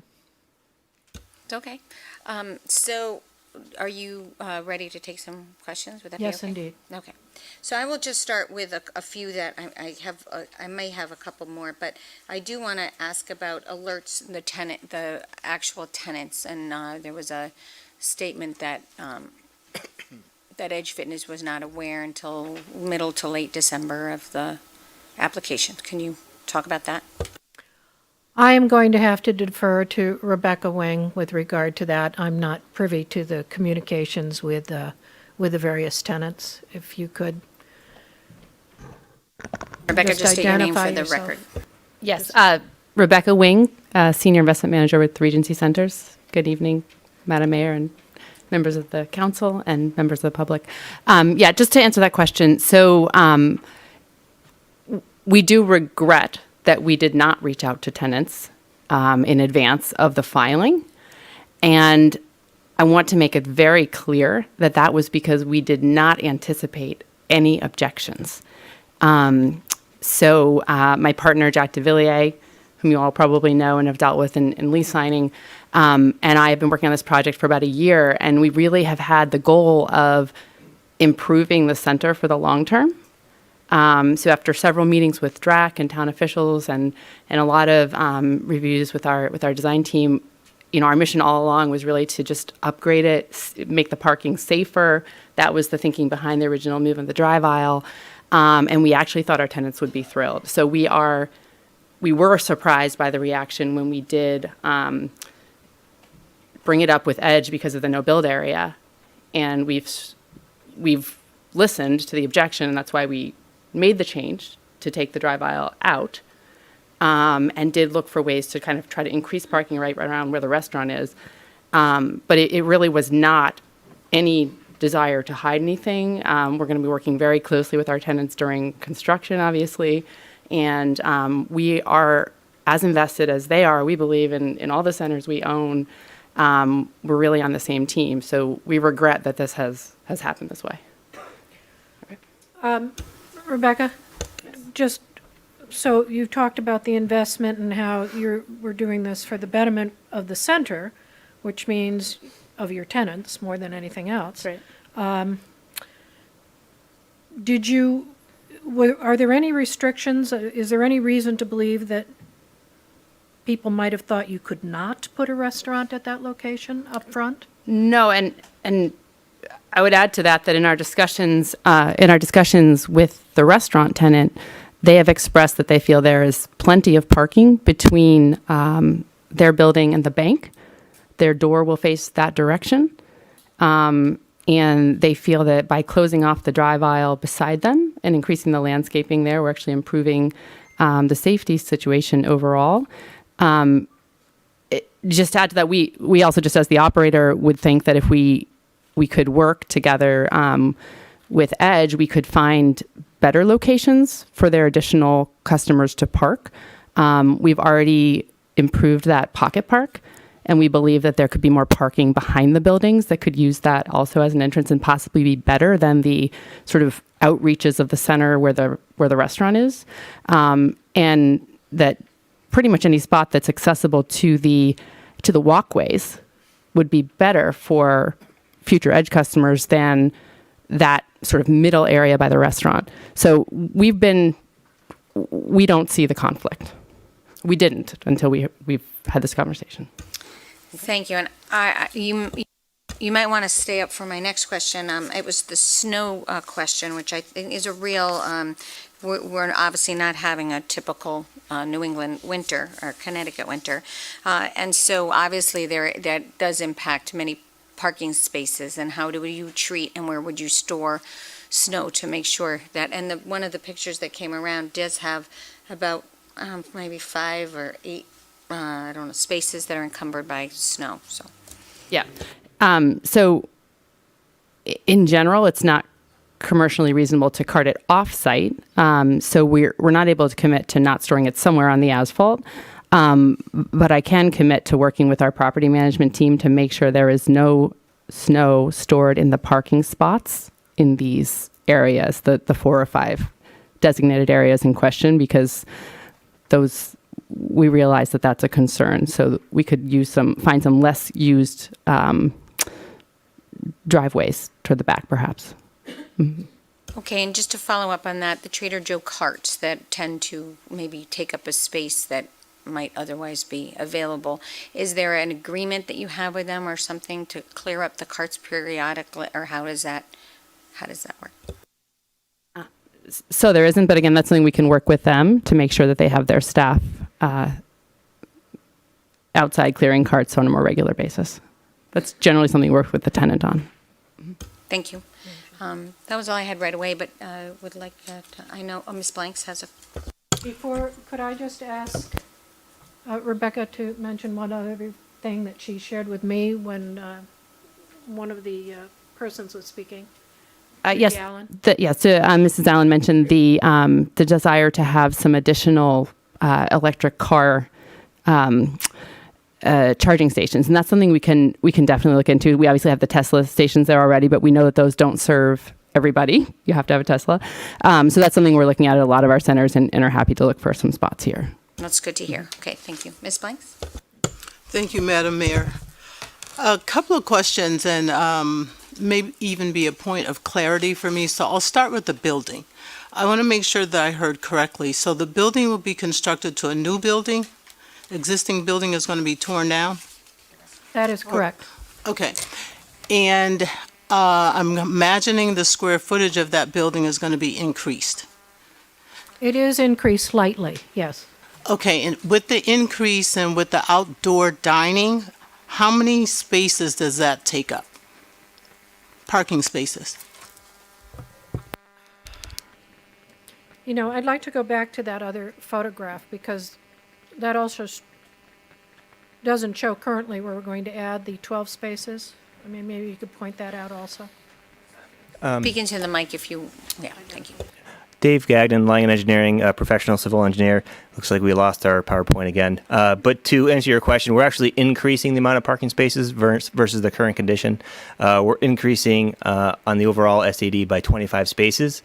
And in that area, in the vicinity of the BJs, we're adding 12 spaces versus the current condition. So we're not losing any spaces at all. Okay, so with the outdoor dining and the slight increase of the square footage, you're not losing any, you're going to be increasing. And also, I just want to do a follow-up because with the little, I don't know what you're referring to it in terms of the roadway or the existing little drive area, what would that be, to the west of the building, that's going to be closed off, right? And that's going to be landscaping and whatnot. So the traffic is going to be diverted around that, correct? Yeah. Yes, that is correct. And we were able to, the reason why we're able to increase the parking around the BJ's area is we pushed the building a little bit closer to New Britain Avenue, a little bit more towards that main drive aisle, and then we were able to get a little more efficient with the parking in the area. So we towed in some spots around New Britain Avenue. So it was kind of a geometric problem. So we were able to actually increase, even though we're increasing the building square footage, we're adding the outdoor dining, we also increased the parking in that area by 12 spaces. Okay.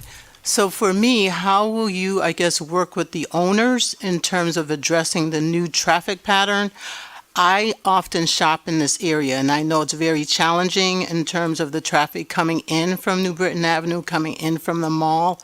There is not a stop sign there once you come past the traffic light, and so there's only the stop sign on the opposite end, but on that main strip, there isn't. And I do know that a number of people usually take the little shortcut behind the building, which will now be closed. So I'm just curious to know or learn, how will that be addressed, if at all? Yeah, that's a good question, and thank you for asking. That was one of our concerns as well, and if you could visualize our improvements, we are closing that drive aisle. If you're coming just into the plaza from across the street at that intersection, we're closing that drive aisle on the left, and this is to relieve traffic as you're coming off New Britain Avenue. And the idea is to prevent a queuing back up into New Britain Avenue and to add more queuing space on the plaza. So we know that this was an issue, and this was our attempt to help alleviate that. So I just have another one for you because I'm thinking about you talked about your peak time. I'm thinking about holiday traffic. So when the folks are coming from that opposite end, if there isn't any stop sign, once you cross through the traffic light, whoever is looking to either go straight into the Best Buy or Trader Joe's or what have you, they may be waiting there for a good period of time because there's no stop. Do you understand what I'm saying? You're stating at the, we have the Luke Morrow again. Do you follow? Do you follow what I'm saying? I just want to be sure that I'm clear. Well, just a couple notes. Typically in design, we don't like to put a stop bar as you're entering a plaza. Just so that there's no queuing out onto the to the state road there. But if I understand your question correctly, you're talking about this intersection here, correct? So I think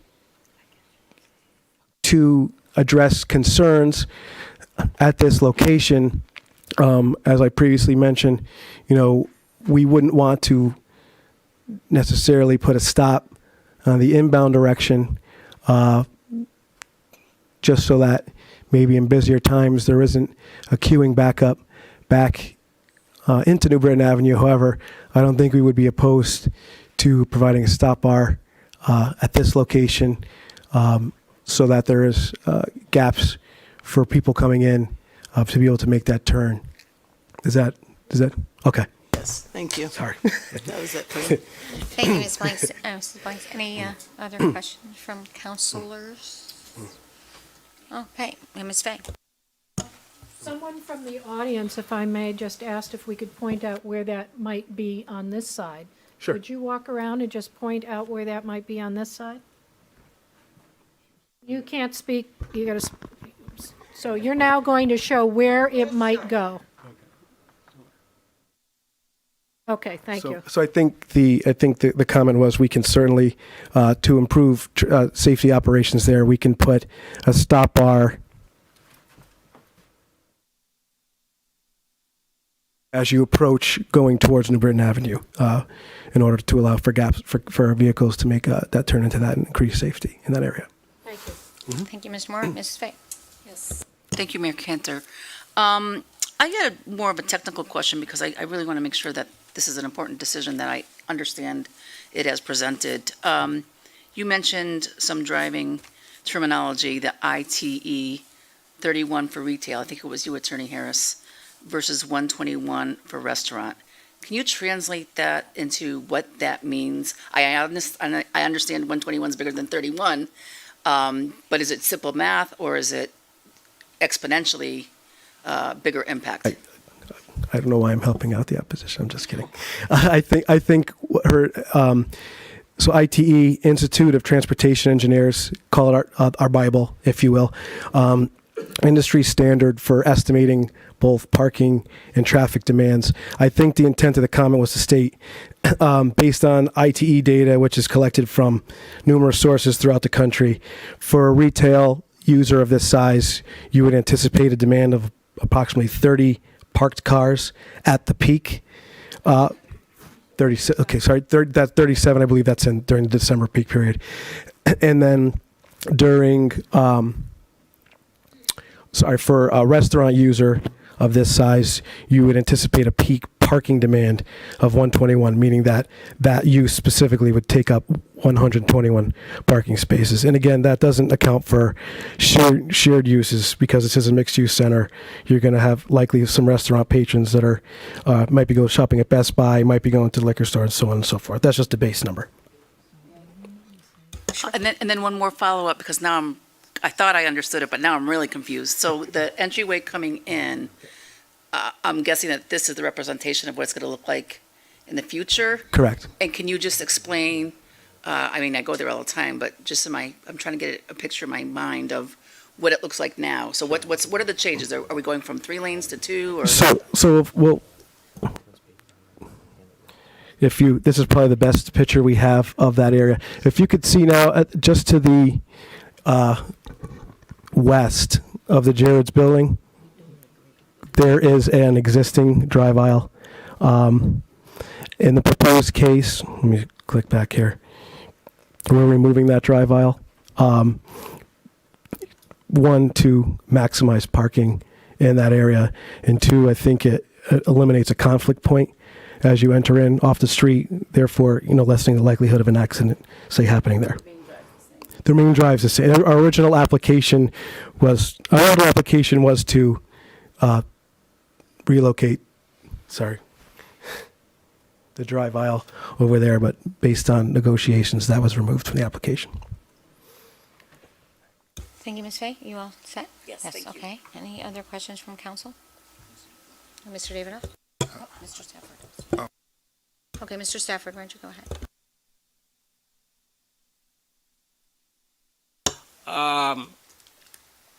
In looking at this picture, and I did visit the site this morning, all I see is parking spaces. So I'm trying to figure out where they are now piling the snow in other years than this year, and how many parking spaces has it been taking up?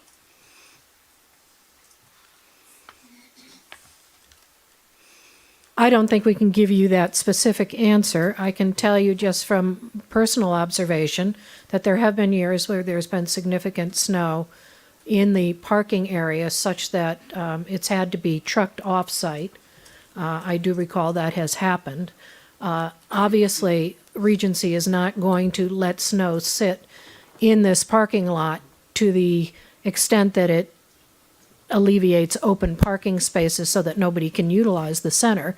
And I think you just heard from Regency that they will make sure, certainly in this area where most of the activity is right now, in front of Trader Joe's and Edge, they have made a commitment that the snow storage will take place somewhere where people are not using the parking spaces.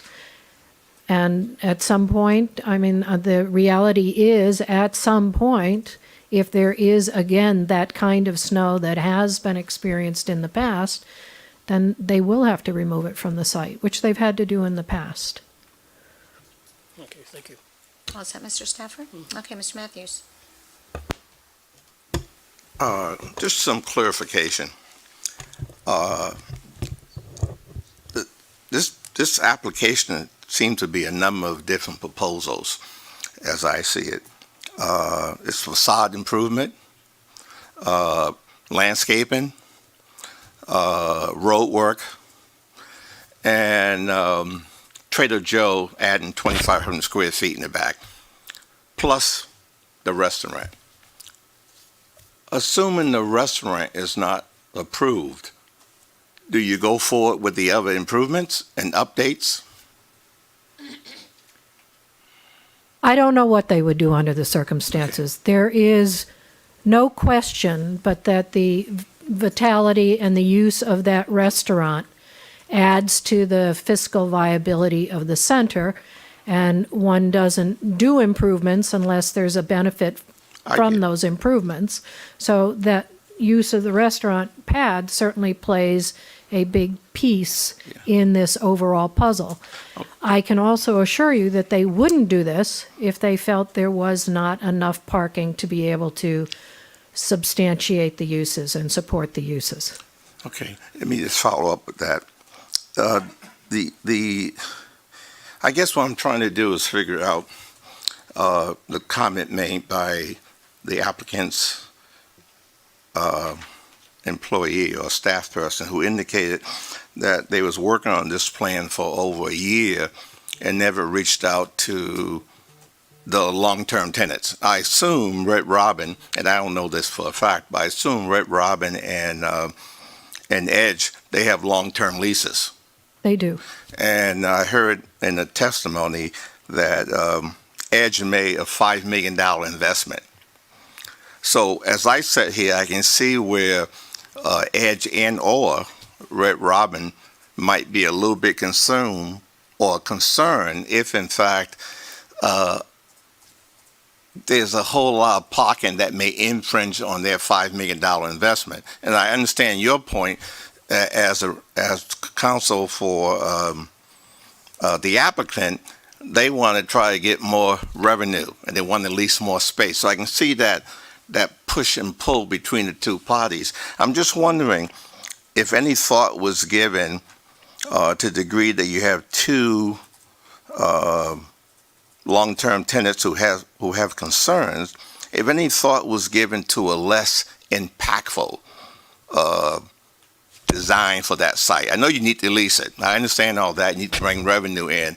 But to the degree that there's some concern that there may not be enough parking, was any concern given to coming up with an idea that would work well with all the existing partners you have now who are now tenants? Everyone is trying to make some money there, obviously. Everyone's trying to do well.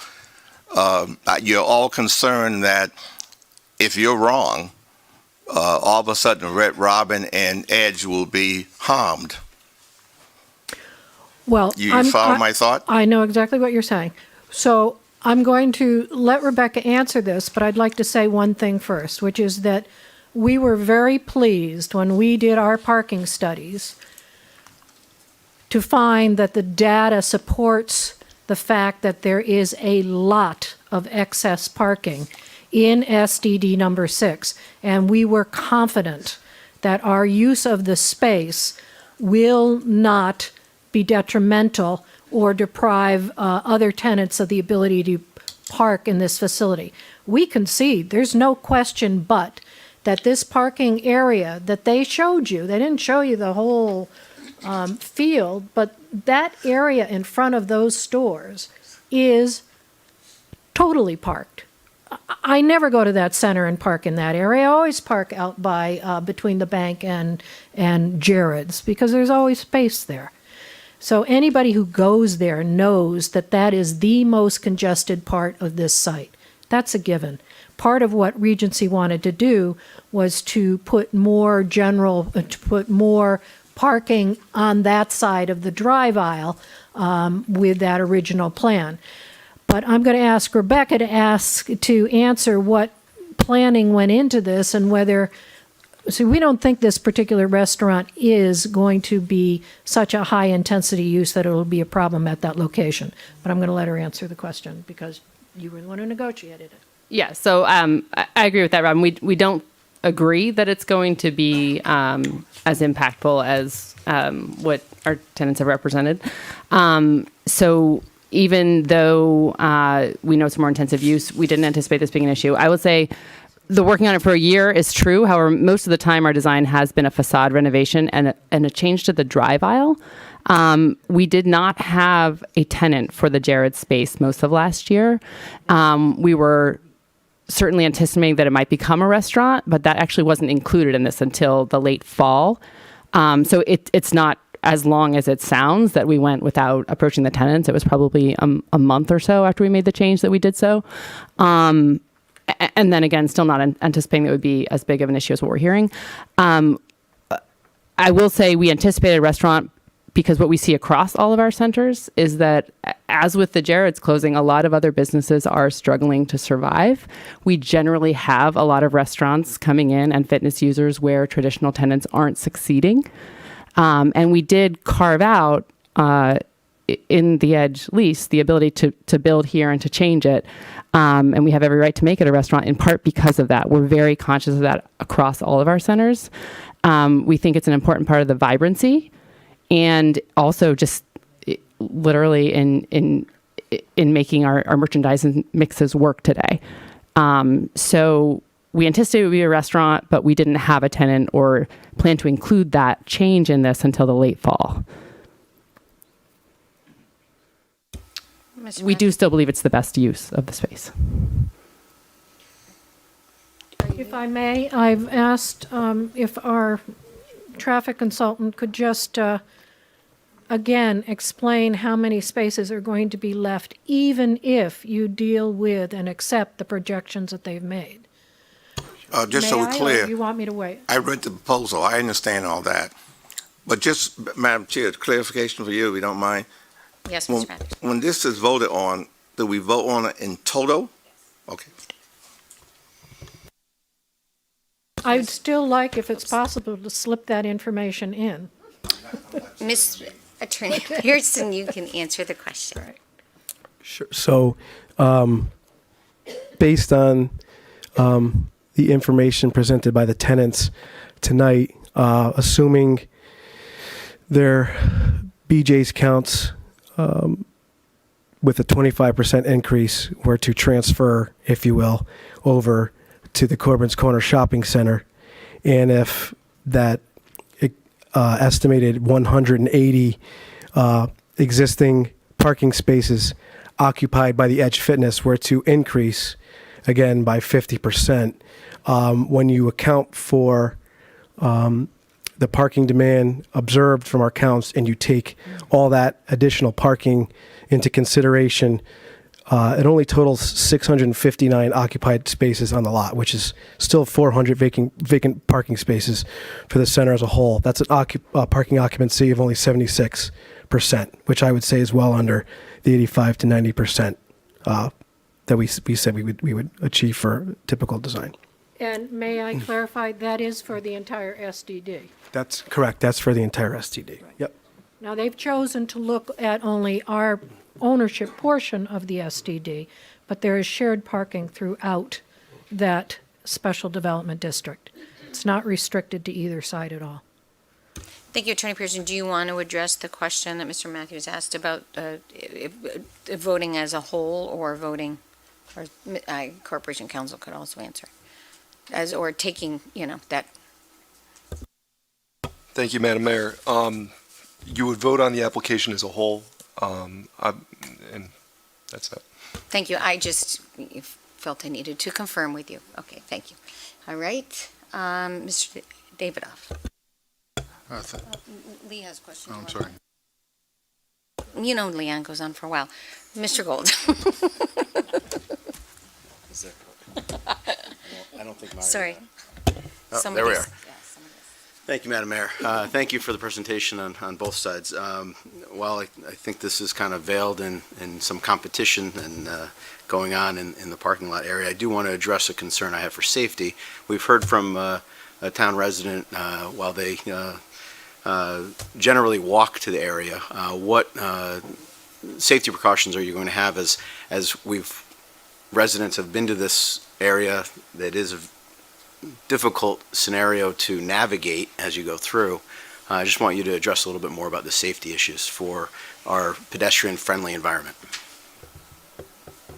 Sure. I think a couple safety improvements. Number one would be the closing off of that drive aisle in this location.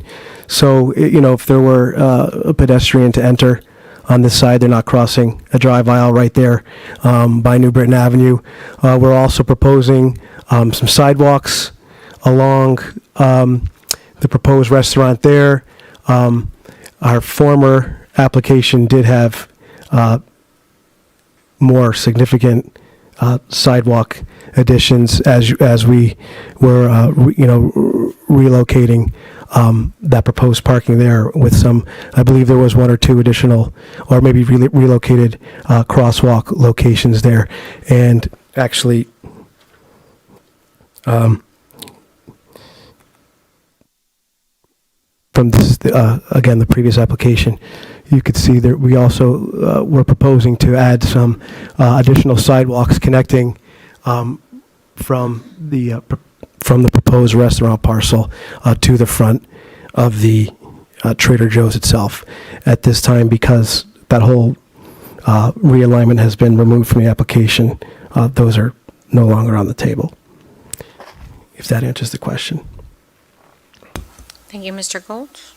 Mr. Davidoff. Madam Mayor? Mr. Dodge. Just to clarify, at the risk of having been overly simplistic before, the council's action for an STD is to approve, disapprove, or to approve with modifications, and can also approve it subject to conditions. We have already drafted the standard conditions for approval and obviously occasionally add to those. And so I just want to clarify the action that the council can take tonight. Thank you, Mr. Dodge. And if I may, I'd just like to add to the last comments that were made about sidewalk improvements, pedestrian access. While it is true that the changes to the parking area, which included some of those amenities that Mr. Morrow talked about, are off the table with this application because of the implications with potential lease restrictions with Edge, Regency is committed to, at some point, the potential for coming back in with those in the future if it all works out. That is not off the table as far as Regency is concerned. But for now, we feel we have a very acceptable plan and it works. And this will allow, at this point, should this be approved, the entire renovation that is before you right now to be able to go forward. Thank you, Attorney Pearson. So a follow-up from Mr. Matthews. I think he was wondering, his question again, Mr. Dodge, whether could you approve this without the restaurant? Is that your, well, why don't you state your question?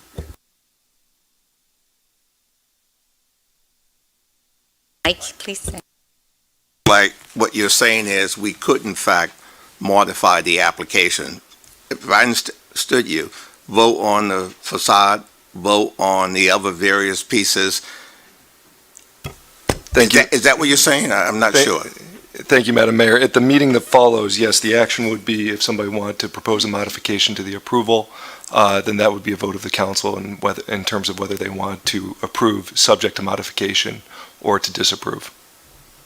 So, Mr. Matthews, the process would be that if you wanted to make a modification, an amendment, really, it would have to be seconded, and then it would be voted on by the council before it would be added, and then we would vote on the amended.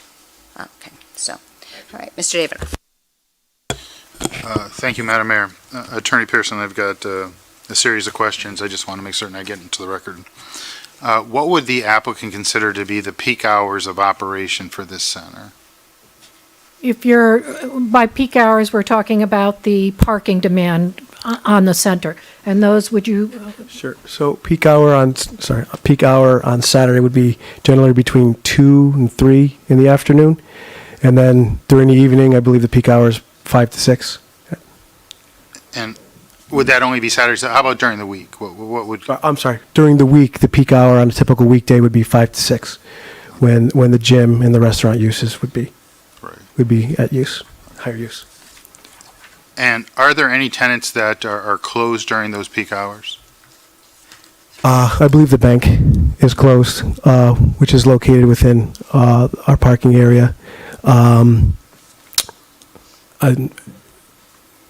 No, I believe it's just the other than the bank itself. I would have to verify, but I don't believe everything else is likely open at that time. I just want to get a bunch of answers onto the record so I can, when I make my decision, refer back to them. When the management company looks at tenant mix, is one of the criteria that is used is the duration of how long someone would stay or frequent, their length of stay at a particular establishment. So obviously, if you're going to go to, in this particular plaza, the pediatric, it would be to see the doctor as long as the doctor's appointment, to go to Trader Joe's to do your grocery shopping so you get an estimate. To go to the gym, it would be a certain length of time. So do you have some type of industry guidebook with respect to your centers as to, what would be a good mix of durational stays? So we don't have there's no guidebook and there's nothing scientific. We certainly think about it, but it's more, there's no particular guideline. Really, the traffic guidelines and parking guidelines are the most standardized version of that we have, and we certainly listen to our engineers as far as their advice as we develop our plans. And by no means is this a fact, but I would say a reasonable assumption is if you're going to several uses, you can anticipate the average user to stay maybe 2 to 3 hours or so. Okay, well, thank you. Because I'm certain that had there been a movie theater here, someone would see a movie for an hour or two and maybe eat something, so the average stay could be, 3 or 4 hours, compared to somebody is not going to be grocery shopping for 3 or 4 hours, okay? And I don't think anyone's working out at the gym for 3 or 4 hours. God bless them if they are. We're sitting here for 3 or 4 hours, and this seems to be our workout. Another question to the management company: would you consider the restaurant use a high-intensity use as described by the party in opposition to your application this evening? Why and why not? So I think that term is actually just a parking intensive. That term refers to parking intensity, and yes, that is an industry standard thing, as our engineers have spoken to, that we do use a higher ratio of how many spots are needed per square foot of space. So it is a higher intensity use in terms of parking usage. That said, we do also see that there's shared parking. Sorry about that. Where we expect that some of the people who are going to the restaurant will be also shopping and parking elsewhere, even on the other part of the property. So we certainly see things like restaurants and this type of a restaurant as being part of a larger experience of the center, if that helps. Well, we have lots of applications that come before this body, and many restaurants have come through over the years. I've never heard the term that a restaurant use was characterized as a high-intensity use. And so That is just borrowed from the ITE manual that describes that type of restaurant, which is a sit-down. Sure, sit down, and I mean, there are higher, in terms of parking, traffic demand, higher intensity uses such as a restaurant with a drive-through, not necessarily higher demand in parking, but definitely higher demand in traffic because people are, kind of pushing through rather quickly. So it would be fair to say the terminology high-intensity use would refer to the parking demand with respect to that particular use? Correct. Okay. there seems to be some disagreement as to the necessity of a traffic study. And it's fair to characterize your position that no traffic study is necessary. Now, does that meet national standards as to being the situation? Sure. So Connecticut DOT has a standard when you submit for an OST application. Generally, if a proposed project is anticipated to increase traffic on the surrounding area roadway network by over 100 cars in an hour, 100 cars meaning a total of in and out, so say 50 in, 50 out, that would be your 100. If a proposed project would generate more than 100 trips an hour, then traffic counts, traffic analysis, level of service, all that would come into play. In this case, New Britain Avenue is under state jurisdiction. We submitted similar memo, traffic assessment memo, as it was submitted to the town.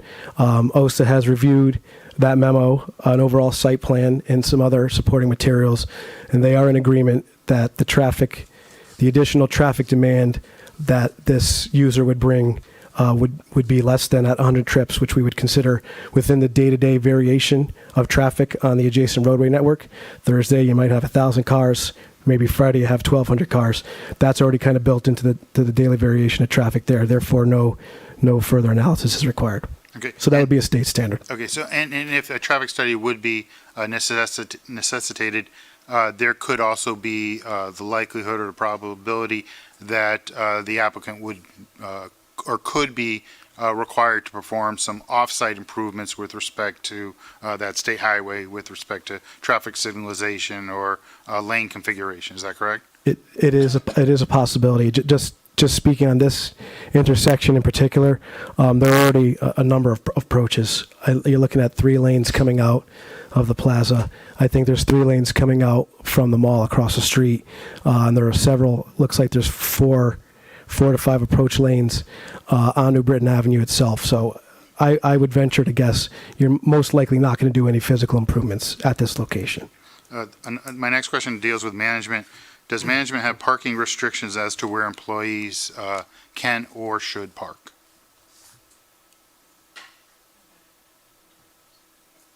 Sorry, Rebecca Wing with Regency Centers. So we don't have our own restrictions, but we do work out on a tenant-by-tenant basis some areas where we would prefer for their employees to park. Generally, that's to preserve the more desirable spots for customers. Right. So I think it's pretty well established with all of us that consumers like to park as close as possible to the establishment that they're going to. So would management be willing to look into some type of policy with respect to having the employees of the various establishments in the plaza park in certain designated areas to free up spaces for visitors, consumers? We would, and we have already, to some extent, both with Edge and with Red Robin, agreed on areas that are preferred employee parking areas. But I think what I'm asking is, I think it may need to go further than just those 2 tenants. If somebody's works at the Simple Greek or they work at Best Buy, those Yes. people who are employees, they ought to also be in what I call the employee parking field. Yes, that is something that we can look at. So, for example, the parking that is behind the other wing of the center is underutilized. Yes, right there. And we can look at it for, absolutely. That's something that we do in other centers as well. This is now to the traffic engine. In your experience, because I've never seen this before other than tonight, have you ever had evidence of parking from another location, another town, compared to an application you're presenting before a body such as ours? So like compare parking data from Manchester in this particular instance to what could be parking information here in West Hartford? Generally speaking, no. Normally, it is based on ITE, which is the industry standard. There would be exceptions in cases where there is no ITE data for a specific use, so you would have to go out to a reasonable location and count, something to that effect. But in terms of taking a number from a town a few towns away and then applying an increase of 25% to it, I've never seen that myself. Right, and I think the distance is fair to note for the record. I think we're at least 25 to 30 miles from West Hartford to Manchester to this location, or somewhere in there.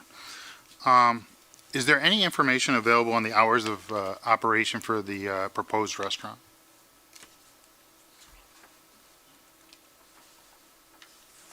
I don't have it readily available. I'd have to check on that.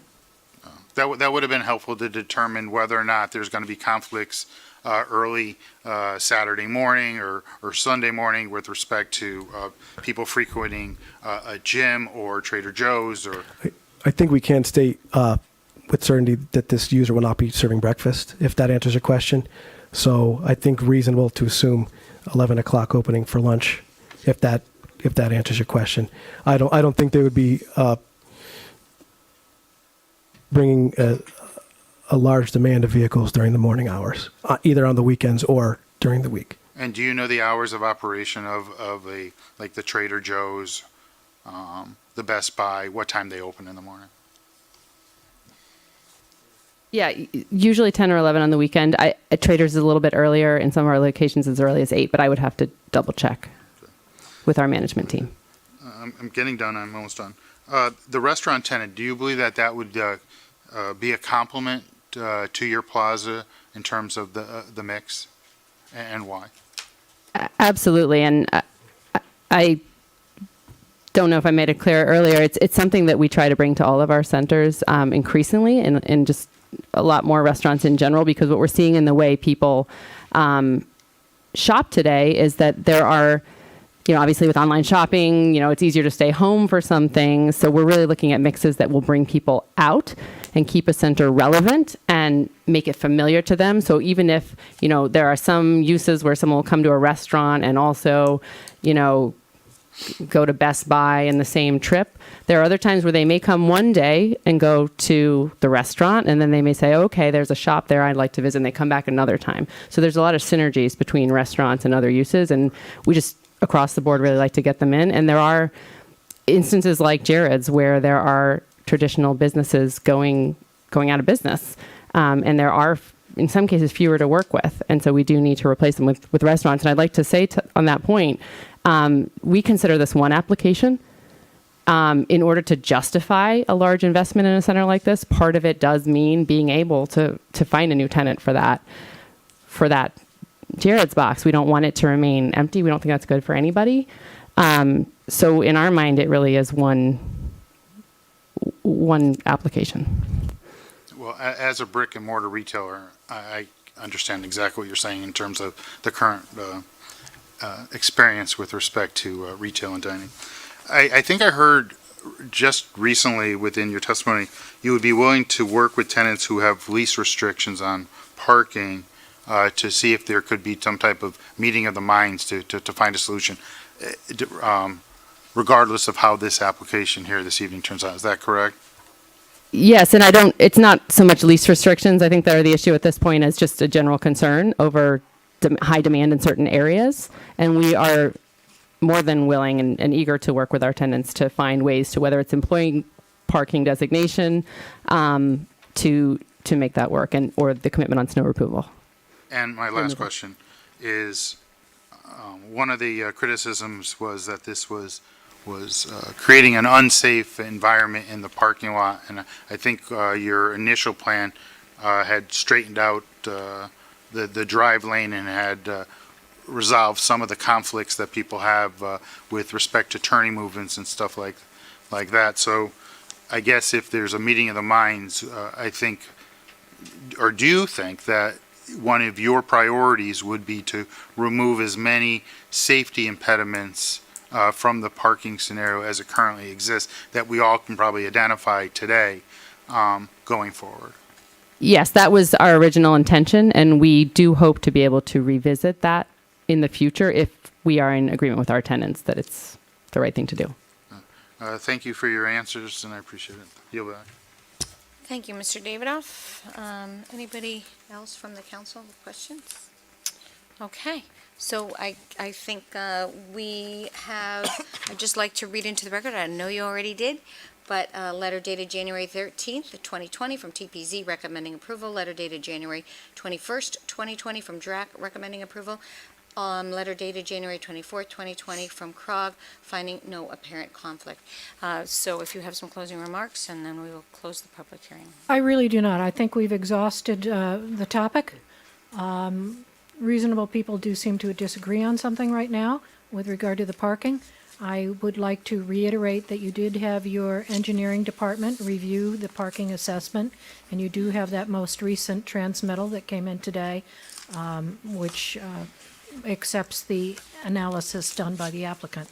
So with that, I think we've presented, unless I'm looking at the team, there's anything else you want to add? They're shaking their head no. We thank you for your time, and we definitely hope that you can approve this application. Thank you. Thank you very much. We will close the public hearing, and we will take a 5-minute break and be back to start the council meeting. Thank you. Any of our stuff up here? No, this is.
Okay. So calling the February 25th, 7:30 council meeting to order, and we'll start with the Pledge of Allegiance. I pledge allegiance to the flag of the United States of America and to the republic for which it stands, one nation, under God, indivisible, with liberty and justice for all. Thank you. Roll call, Ms. LeBreau. Ms. Blanks? Here. Ms. Cantor? Here. Mr. Davidoff? Here. Ms. Fay? Here. Mr. Gold? Here. Ms. Kerrigan? Mr. Sweeney is absent. Mr. Winograd is absent. Mr. Williams? Here. And we have Mr. Matthews and Mr. Stafford as alternates. I'm going to present a proclamation to nobody, actually, or to everybody, and I'm not going to really go, it's a late night. So this is International Women's Day, actually, is on, started in 1911, celebrating women and women's achievements.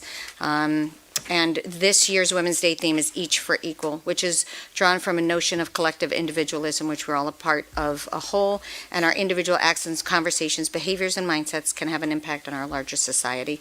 Collectively, we can make change happen, and we can help each other to create a gender-equal world. So with that, March 8th is International Women's Day, and that is proclaimed by me and the council. Go on to 3A, Mr. Davidoff. Thank you, Madam Mayor. I move approval of the town council minutes of 2/11/2020. Motion's been made and seconded. All those in favor? Aye. Those opposed? Motion carries. Mr. Matthews is abstaining because he wasn't here. Okay, B. Thank you, Madam Mayor. I move we approve the minutes of the special meeting, town council minutes of 2/13/2020. Motion's been made and seconded. All those in favor? Aye. All those opposed? Motion carries. C, Mr. Davidoff. Madam Mayor, I move we approve the public hearing minutes of 2/11/2020, application 1445-1459 New Britain Avenue. Motion's been made and seconded. All those in favor? Aye. All those opposed? Motion carries. This is the section of our public forum of our section of our meeting where taxpayers of the town may address the council for not more than 3 minutes regarding any other item on the agenda, which is not otherwise subject to public hearing, so they cannot speak to the public hearing that we just had, but something on the agenda, and please state the item you're referring to. So, first person who signed up is Mr. Bush, Rick Bush. Please state your name and address for the record.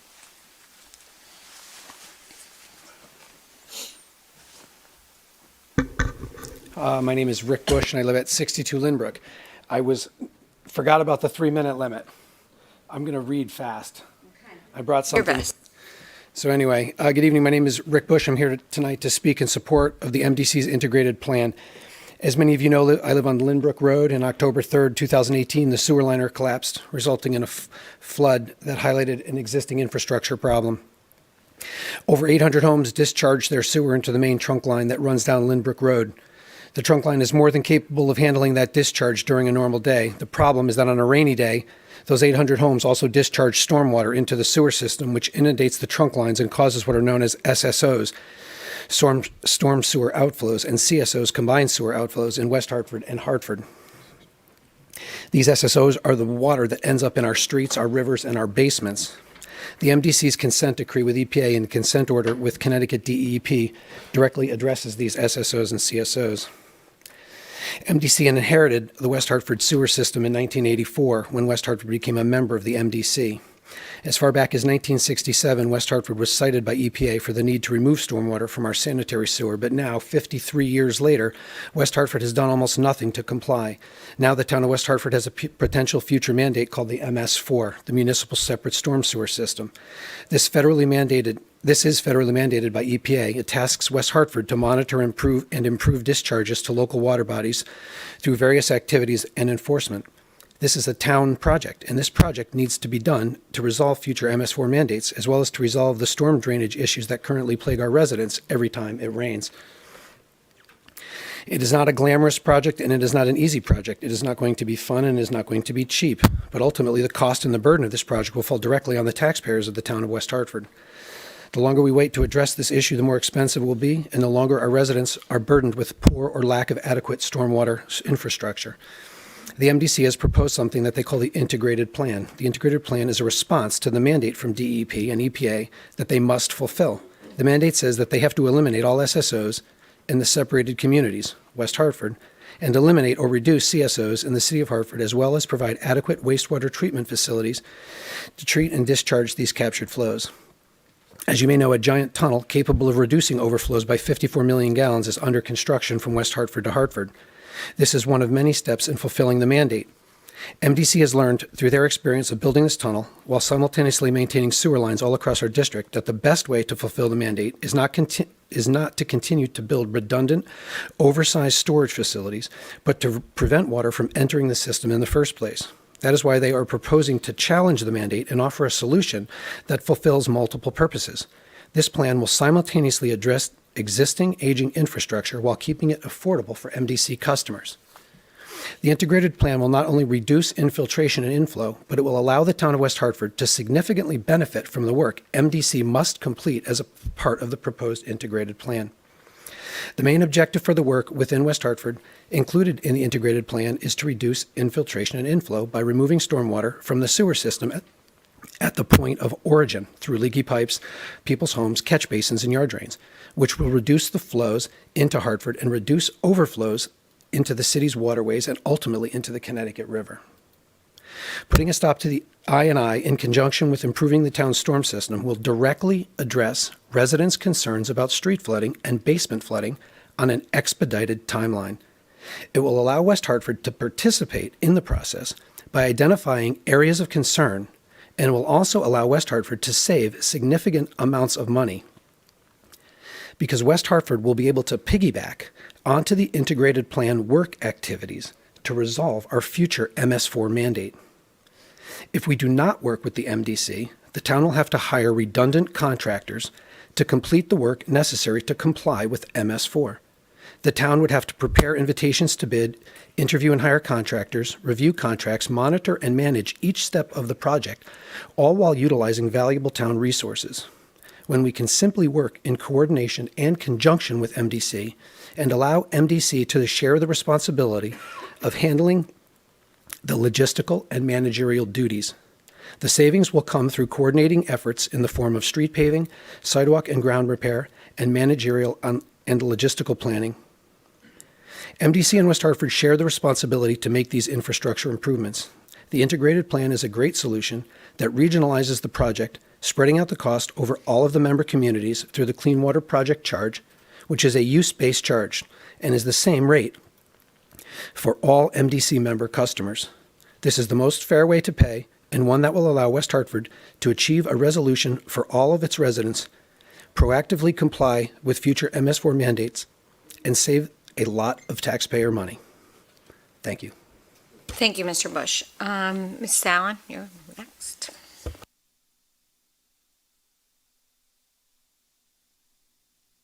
Judy Allen, 25 Fowler Drive.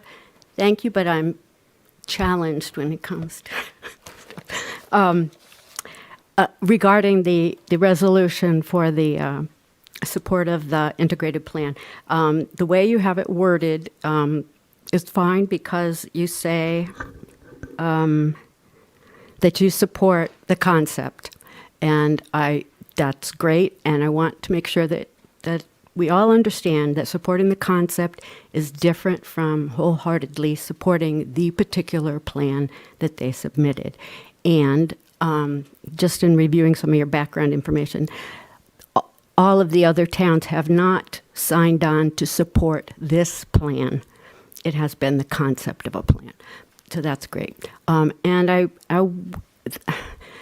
there seems to be a belief that by integrating all these projects and spreading them out, that money is going to come from the state to cover regular sewer maintenance. It's not going to happen. And this would put the charges back on your residents for the Clean Water Project. It will increase that charge for them. Doesn't show it in your charts, and I won't go into it now, but if other customers are getting significant discounts on that, again, we have to pay more for that. Thank you. Thank you, Ms. Allen. Is there anyone else in the audience that has not spoken to something on the agenda that is not the subject of a public hearing? Okay. 5A, Mr. Davidoff. Thank you, Madam Mayor. I move that we place items 12A through 12C and 14A on the consent calendar. Motion's been made and seconded. All those in favor? Aye. All those opposed? Motion carries. Number 6, Mr. Davidoff. Thank you, Madam Mayor. I move to approve the revised application with conditions of an application filed on behalf of FW CT-Corbin's Corner Shopping Center, LLC, owner of 1459 New Britain Avenue, located within Special Development District Number 6, 1445-1459 New Britain Avenue. The application seeks approval for a renovation of the shopping center, including alterations to the existing building facades, construction of approximately 2,550 square feet, addition to the rear of Trader Joe's, and the replacement of the now vacant Jared's Jewelers building with a new 7,360 square foot restaurant building with outdoor dining to accommodate a restaurant use and outdoor dining. In addition, associated improvements including the associated improvements including the installation of new landscaping, lighting, pedestrian amenities, and changes to the sign criteria and SDD conditions are proposed. Waiting on a second? Oh, I'm sorry, second. Okay. All right. So this was the subject of a lengthy public hearing we have 2 alternates. I want to thank Mr. Stafford and Mr. Matthews for filling in for our counselors who could not be here tonight for work issues, and thank the application on a very thorough application, and as well as a discussion and comments from the tenants that are really concerned about traffic, and the law firm that was able to address some of those issues with them. So anybody would want to start on the comment? Okay, Mr. Williams.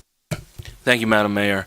So thank you to the applicant, likewise to the parties who, I guess, acted as the objecting parties or party collectively. Thank you. Both presentations I thought were thorough, presented their own analysis, had their own experts, and it was thoughtful and rich discussion. You know, from my perspective, we're the ultimate zoning authority in town, and so we have to look through it through that lens. I found actually both experts to have a reasonable basis for their opinions on either side, but ultimately I thought that the applicant's analysis was more thorough, and it had been approved by our own planning and zoning committee, and likewise our own town staff had reviewed it without objection. I think that this application, what is overlaying is a dispute between management and tenant that I think will play itself out over time, but is outside of our jurisdiction. So given the application before us, the basis for it, as well as staff's review, I will be voting in favor of it, and thank you for your time to the applicant and also those other interested parties. Thank you, Mayor. Thank you, Mr. Williams. Ms. Kerrigan? Thank you, and I will be agreeing with Mr. Williams' vote. I will be supporting this. And it's no doubt that every retail, every business, everyone wants to park as close to wherever they're going as possible. And I'm hoping that the relationship between landlord and tenant will be healthy, such to work out some of the differences that might exist here. I appreciate the support of staff, TPZ, Krog, and DRAC. I really appreciated the comment about, fitness membership. And if my fitness membership, if I was charged every time my car was in a parking place, I would have spent a lot less money on fitness. But the fact is that membership may go up, but it doesn't mean that visits are increasing as well. So when I looked at the numbers, and that being said, quite frankly, my son is a member of Edge. He brought his friend. He loves it. It's a fabulous gym. But he will be leaving for college, and it's an annual membership, so that's one less parking space that you'll need, and yet you will still have his membership. But when I looked at the numbers that were submitted on the side for the retailers, Red Robin and Edge, of the districts, of the parking districts, 5 of the 8 districts were not at capacity, so there was still vacancy. And on average, there was 87% vacancy. So from my perspective, there's still places there to park. It does have a movie theater inside Edge, and I think that's really cool that you can have a combination movie theater and workout room. I was blown away at 14% in the rear, and that's when we're using the numbers that are the Manchester count plus 25%, so that's somewhat inflated. I went to college in a place where they did truck away snow in dump trunks, so perhaps the landlord will do something with the snow if that starts gobbling up too many spaces. And I appreciate the willingness to work with the conflict point, as Carol spoke about, because I do visit there frequently, and that is an issue. I did like the initial parking design. Unfortunately, that wasn't the proposed, but I did appreciate that. So I will be supporting this, and thank you both parties for being so thorough. Thank you, Ms. Carrigan. Anybody else want to? Ms. Blanks?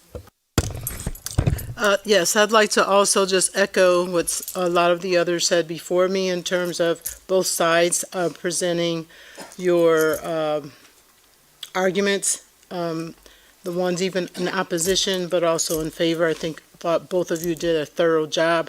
I was happy to hear the tenants talk about could have did a better job in terms of reaching out, your outreach. And I understand that maybe something got lost in the translation or what have you, but it's something to think about going forward, because I think her name is Judy, as she said. Many of these people have been there long before any of these constructions have gone up. So I think that's important to think about. Sometimes when we look at the grand scheme of things, we forget about the little people who often frequent these establishments, especially before they open up and after they've closed. So the other piece that was important to me was safety, public safety, and also the handicap accessibility. So I was happy to hear you talk about the sidewalks and the fact that you're going to make it your business, basically, to make sure that's safe in terms of how it's constructed between Trader Joe's and also going over to the restaurant, especially since we'll have increase in traffic patterns.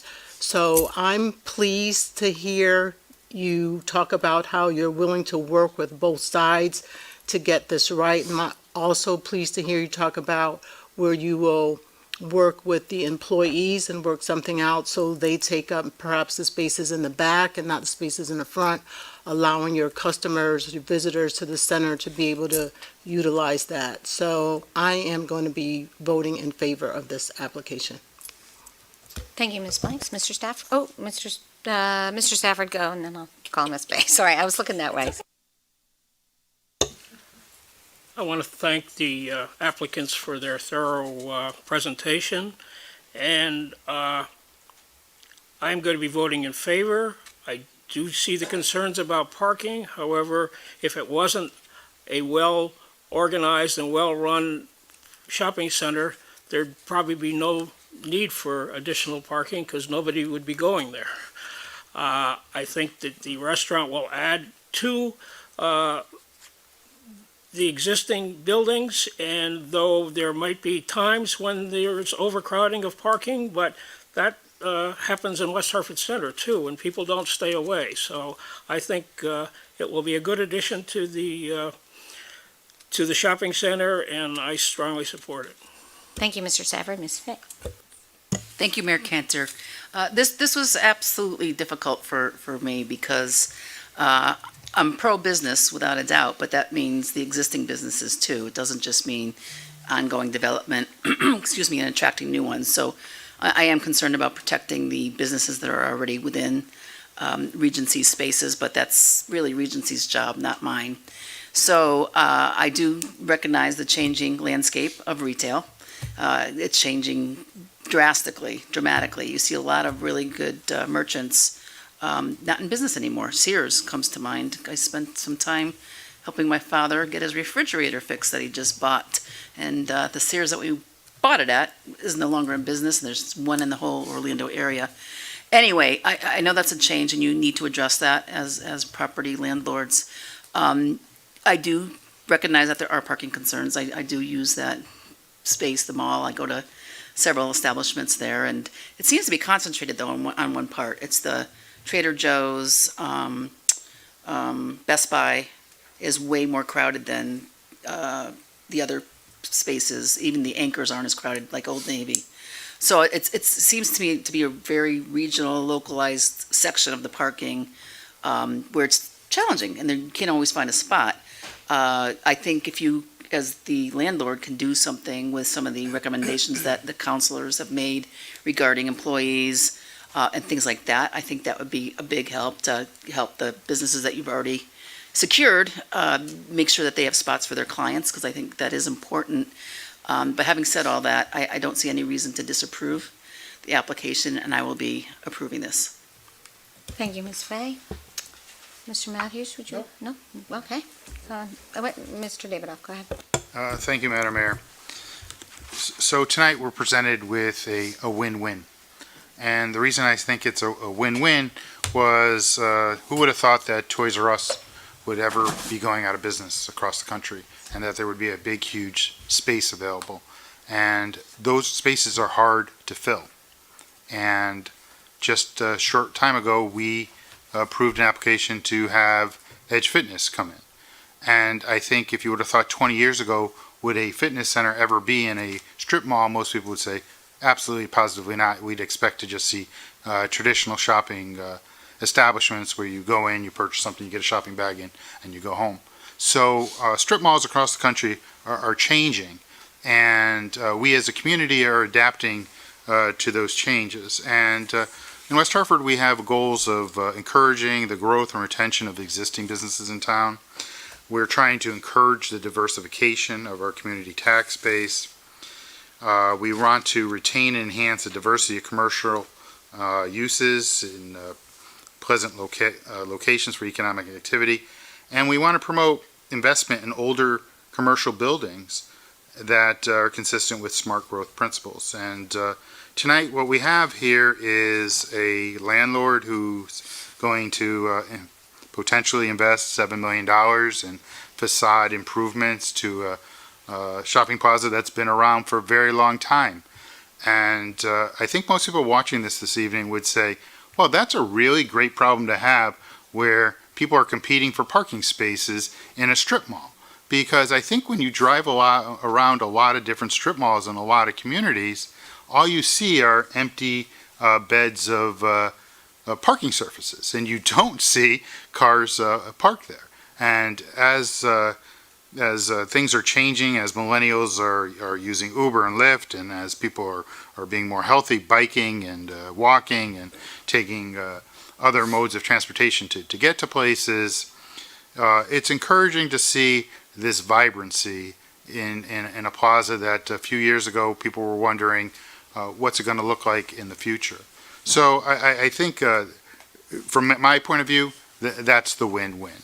I also think that the parties here, the landlord-tenant, aren't really too far apart in resolving their differences. I think that there's mutual benefits for them to get along and to find solutions, because at the end of the day, what you want is everybody to be able to pay their rent. And you want the customers to have a positive experience, whether it be a fitness person, a person visiting a restaurant, or a shopper. And you want them to leave there saying, that was a great experience. And you know what? I felt safe going there. I didn't get killed in the parking lot, getting out of my car, walking into the store. So there's a lot of great things that are happening there. But back to the technical part that I really think is really important, is both sides had traffic experts and from very reputable firms here in the state of Connecticut. And I think Attorney Pearson's probably had Malone and McBroom as her expert in the past. And I've heard them over the years many times, and I've heard Langen as well. So what we had this evening was two traffic experts who reached different conclusions based on facts that they thought were sometimes similar and sometimes dissimilar. And they each presented evidence to support their case. But for me as the decision maker, as the person who has to make a zoning decision, I have to reflect on the weight of the evidence and as to who I find which testimony offered by which party to be more compelling to base my decision on. And it was a difficult decision this evening, but for me, I believe that the testimony offered by Langen in response to a lot of my inquiries and answers to questions that other people presented was more compelling this evening. And for that reason, I will be voting in favor of the application presented here this evening. Thank you, Mr. Davidoff. Mr. Gold? Thank you. And I do echo a lot of what my fellow council members have said. Thank you for all the presentations tonight. They were certainly enlightening. I took away from this a few things. Number one, management's willingness to work with the tenants, and I think that bridge to almost mend, I think, would be useful and helpful for all of West Hartford, and especially in that complex itself. Obviously, I echoed some safety concerns, which I think will be addressed as our residents might blithely walk around the complex and not worry about being hit by a car, as Mr. Davidoff eloquently said. This is really about, obviously, parking. That's what the decision's about. We've heard from experts on both sides, and I weigh all testimony very carefully as I look at it and decide and determine which was more compelling. I believe that the applicant had the more compelling argument, and therefore my vote will be with the applicant. Thank you, Mr. Gold. So I think the last one. I would like to, again, thank everybody for coming tonight.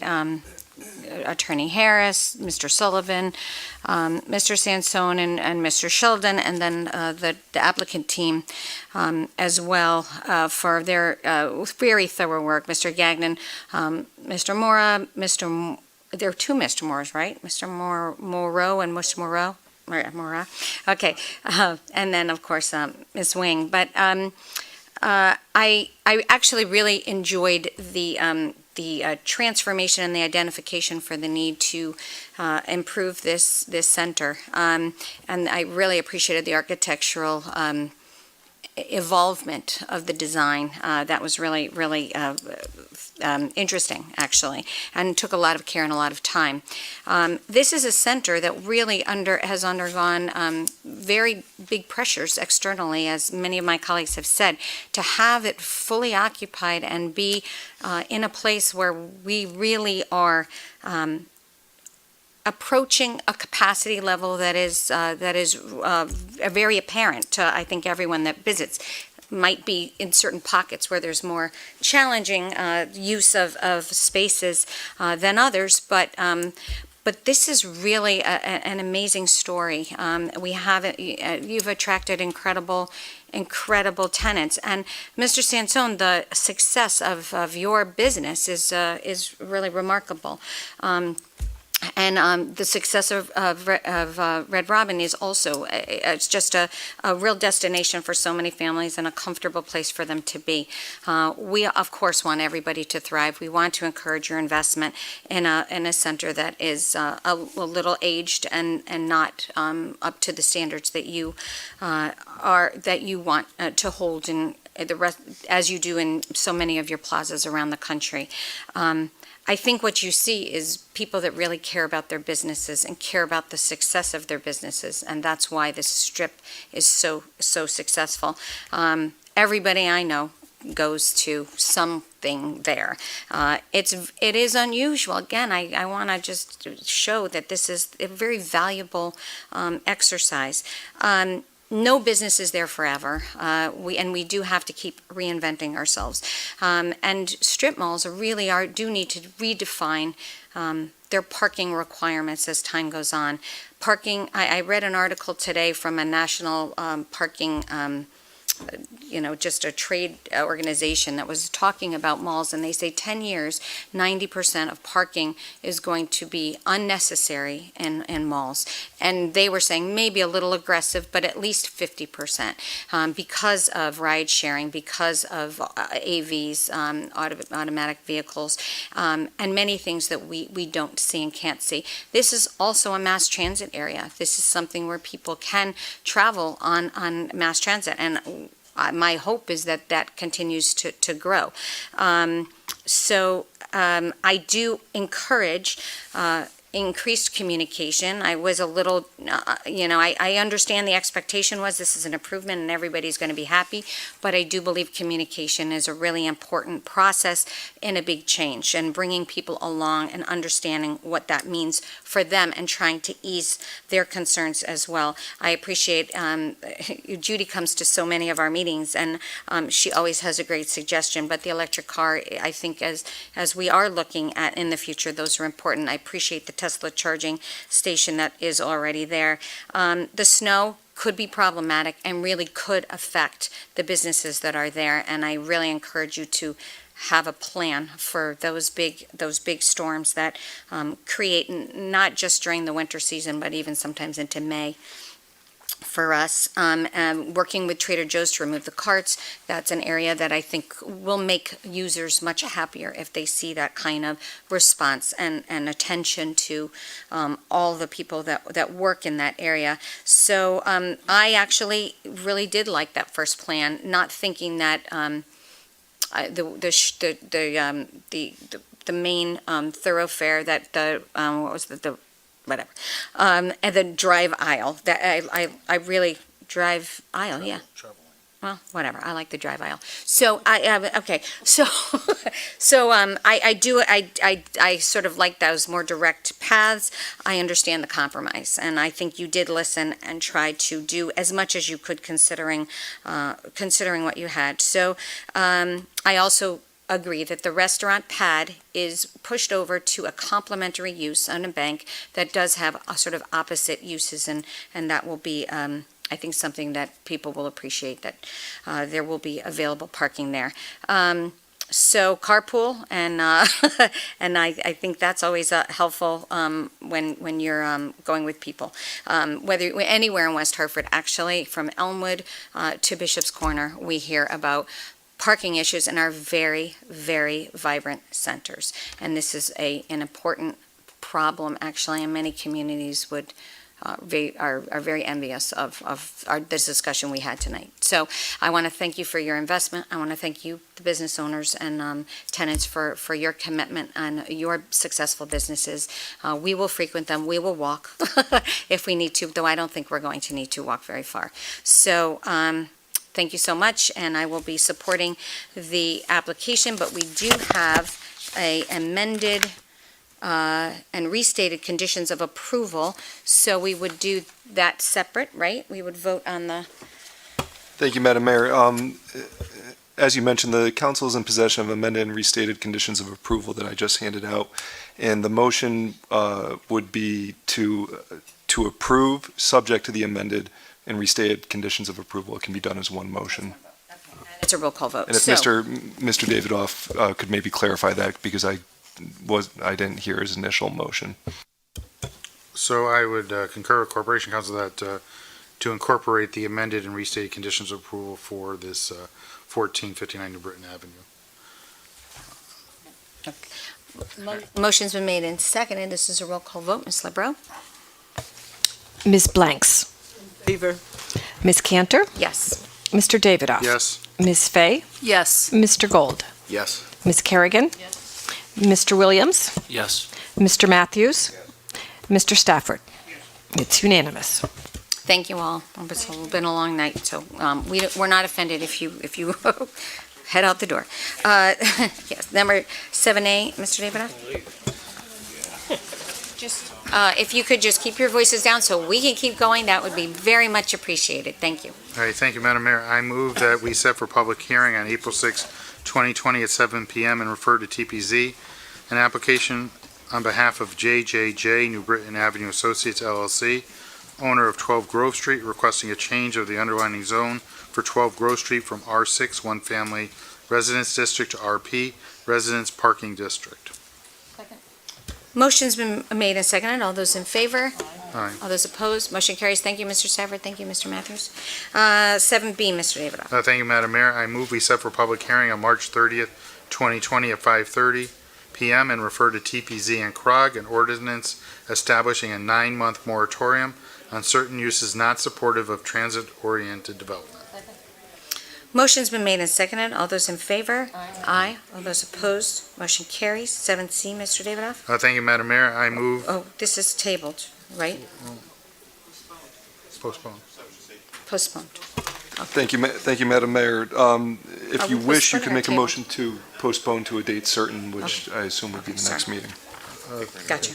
I got it, sorry. Thank you, Madam Mayor. I move we postpone this agenda item of a resolution to accept and appropriate a donation in the amount of $3,066 from the West Hartford Dog Park Support Group, Inc. for costs associated with the creation and operation of the temporary dog park at Beachland Park to the March 24th, 2020 Town Council meeting. Motion's been made and seconded. All those in favor? Aye. All those opposed? Motion carries. D, Mr. Davidoff. Thank you, Madam Mayor. I move adoption of a resolution concerning the integrated planning approach and long-term control plan for the Metropolitan District Commission. Motion's been made and seconded. Mr. Hart. Thank you, Mayor. And I would like the council to know that we have two representatives of the MDC here this evening to assist me with questions, and only if they're needed. So we have Joseph La Liberté with CDM Smith Consulting Engineers, and Joe also works for the town of West Hartford on our stormwater study, and Chris Levesque, the Chief Operating Officer from the MDC. So this evening, I am recommending that the council adopt this resolution. You'll recall you held a special meeting on February 13th. The MDC came in and made a pretty substantial presentation regarding its proposed integrated plan. So let me highlight some of the items from my cover memo for the record.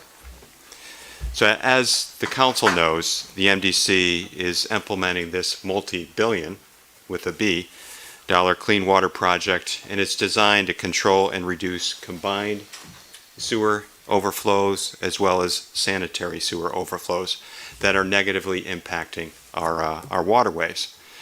And the elements of the Clean Water Project are spelled out in the MDC's long-term control plan that's been approved by our State Department of Energy and Environmental Protection, DEEP. Now, the MDC needs to periodically update the long-term control plan, the LTCP.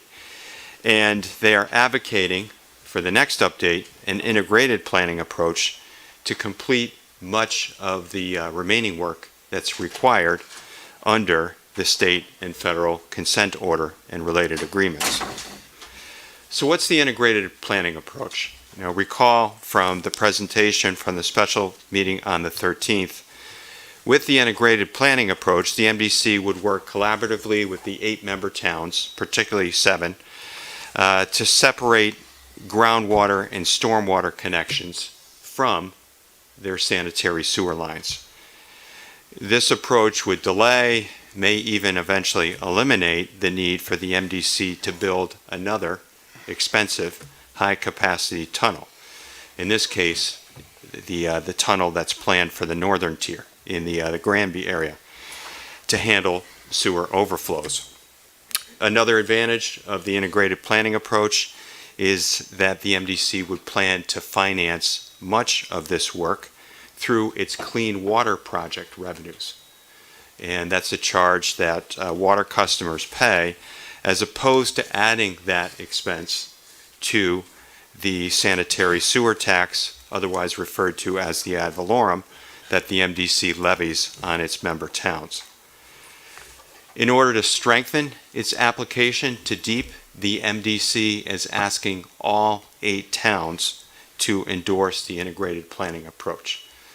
The other 7 towns have endorsed the approach. I appreciate the correction from Ms. Allen earlier. Not all have voted to specifically to endorse the specific plan, but they have voted to endorse the integrated planning approach. Another item that's very important for the town of West Hartford, the integrated planning model would not prohibit the MDC from at some point converting its method of financing sanitary sewer service from the present sewer tax to a volumetric-based user charge. The council is well aware of the fact that we have long advocated for a conversion to a user charge. The proposed resolution that Corporation Council prepared includes that caveat. Moving on, some other important points, looking at the financial and operational impact of this proposal. In staff's determination, that's my determination, finance director's determination, engineering's determination, we see the integrated planning approach as preferable to proceeding with the proposed northern tunnel for a few key reasons. First of all, it's debatable, it's unclear in our minds whether the northern tunnel project on its own would substantially reduce our need to build out our stormwater infrastructure. As the council, I think, is well aware, we have a capital project underway. We are looking at stormwater impacts in the northern central area of town. Joe and his firm, Mr. La Liberté and his firm, are conducting this study. We should have preliminary results later this spring to share with the council and the community. We're expecting that the study is going to highlight a whole host of necessary infrastructure improvements that the town will need to make over a period of years to its stormwater infrastructure. We don't think that if the MDC were to proceed with the northern tunnel option, their scenario one, that would eliminate the need for us to build out our stormwater infrastructure. So that could create a situation where our property taxpayers would be concurrently financing both the northern tunnel project as well as the build out of our stormwater system. A second reason for supporting the integrated planning approach, as I said earlier, the MDC would plan to finance the bulk of the work through clean water project revenues, as opposed to the sanitary sewer tax, which has significant impact on the town's budget, as you know. Looking at the MDC's cost projections, and I did not question their projections. I took the numbers that they provided to us and added a few of my own calculations. So if we were to look at the 5-year period between 2020 and 2025, the projected annual household bill for sanitary sewer service would increase by $185 or 44% for the northern tunnel approach, scenario one, compared to $114 or 28% under the integrated planning model. Looking at the next 5 years, 2025 to 2030, the projected annual sewer bill would increase by another $178 or 29% for scenario one, compared to 19% for scenario two. And then if you look over the life of the entire project, which I know is hard to estimate over a 40-year period, the annual sewer bill would increase by almost 5 times for scenario one and almost 3 times for scenario two. So the cost differential between the two options is significant. So for those reasons, I am recommending that the council adopt this proposed resolution, supporting the integrated planning approach, supporting the model, with a very important caveat that the approval of the plan would not prevent the MDC from eliminating or reducing the sanitary sewer tax at some point in the future and converting to a user charge-based system. That completes my initial report on this, Mayor. Happy to take questions that council members may have. And again, we also have colleagues from MDC and our consultant from CDM Smith to assist with any questions. Thank you, Mr. Hart. Any question for the town manager or any of the experts in the room? Mr. David. I don't have a question, Madam Mayor, but I would like to commend Corporation Counsel's office for coming up with the last paragraph of the resolution, because without it, I don't think I would be voting in favor of this resolution, and I think it's important to read into the record. It says, the town council supports the concept of incorporating integrated planning in the long-term control plan for the Metropolitan District Commission with the specific understanding and expectation that approval of such plan by the Connecticut Department of Energy and Environmental Protection shall in no way prevent or impede the ability of the MDC to eliminate or reduce the tax levied by the MDC on its member municipalities in favor of a volumetric-based sewer user charge. And the reason I think that this is so crucial is that's something that we've been talking about for years, the effect of the ad valorem tax on our residents and on our municipal budget, and as to the sustainability of us as a municipality to incur those costs. So I think we're not going to not be able to look at that going forward, but I think as Mr. Bush this evening rightly pointed out, all the reasons why we should support the integrated plan, he was spot on with respect to all the issues that are currently existing and the immediate need in the, well, not really in the short term, but it's really going to be in the long term to get stormwater out of our sewer lines. They definitely should be two different types of systems, and we need to take the necessary steps as stewards of our environment and our future, and we owe it to future generations to do that. I think there's no reason, and as Corporation Council has aptly done, that we need to have them go in opposite paths. I think they can run, these things can run concurrently to get that done. So for that reason, I'll be supporting this resolution. Thank you, Mr. David House. Okay, Mr. Winograd. I feel like I'm on the second line coming in. I walked in, everybody looked pretty tired. I just drove in from Danbury, and yes, right.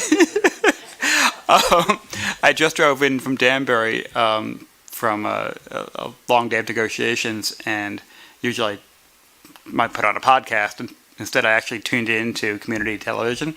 It had great praise, the online version. I was actually able to watch everything. I started watching in the middle of Mr. David House questioning in the hearing.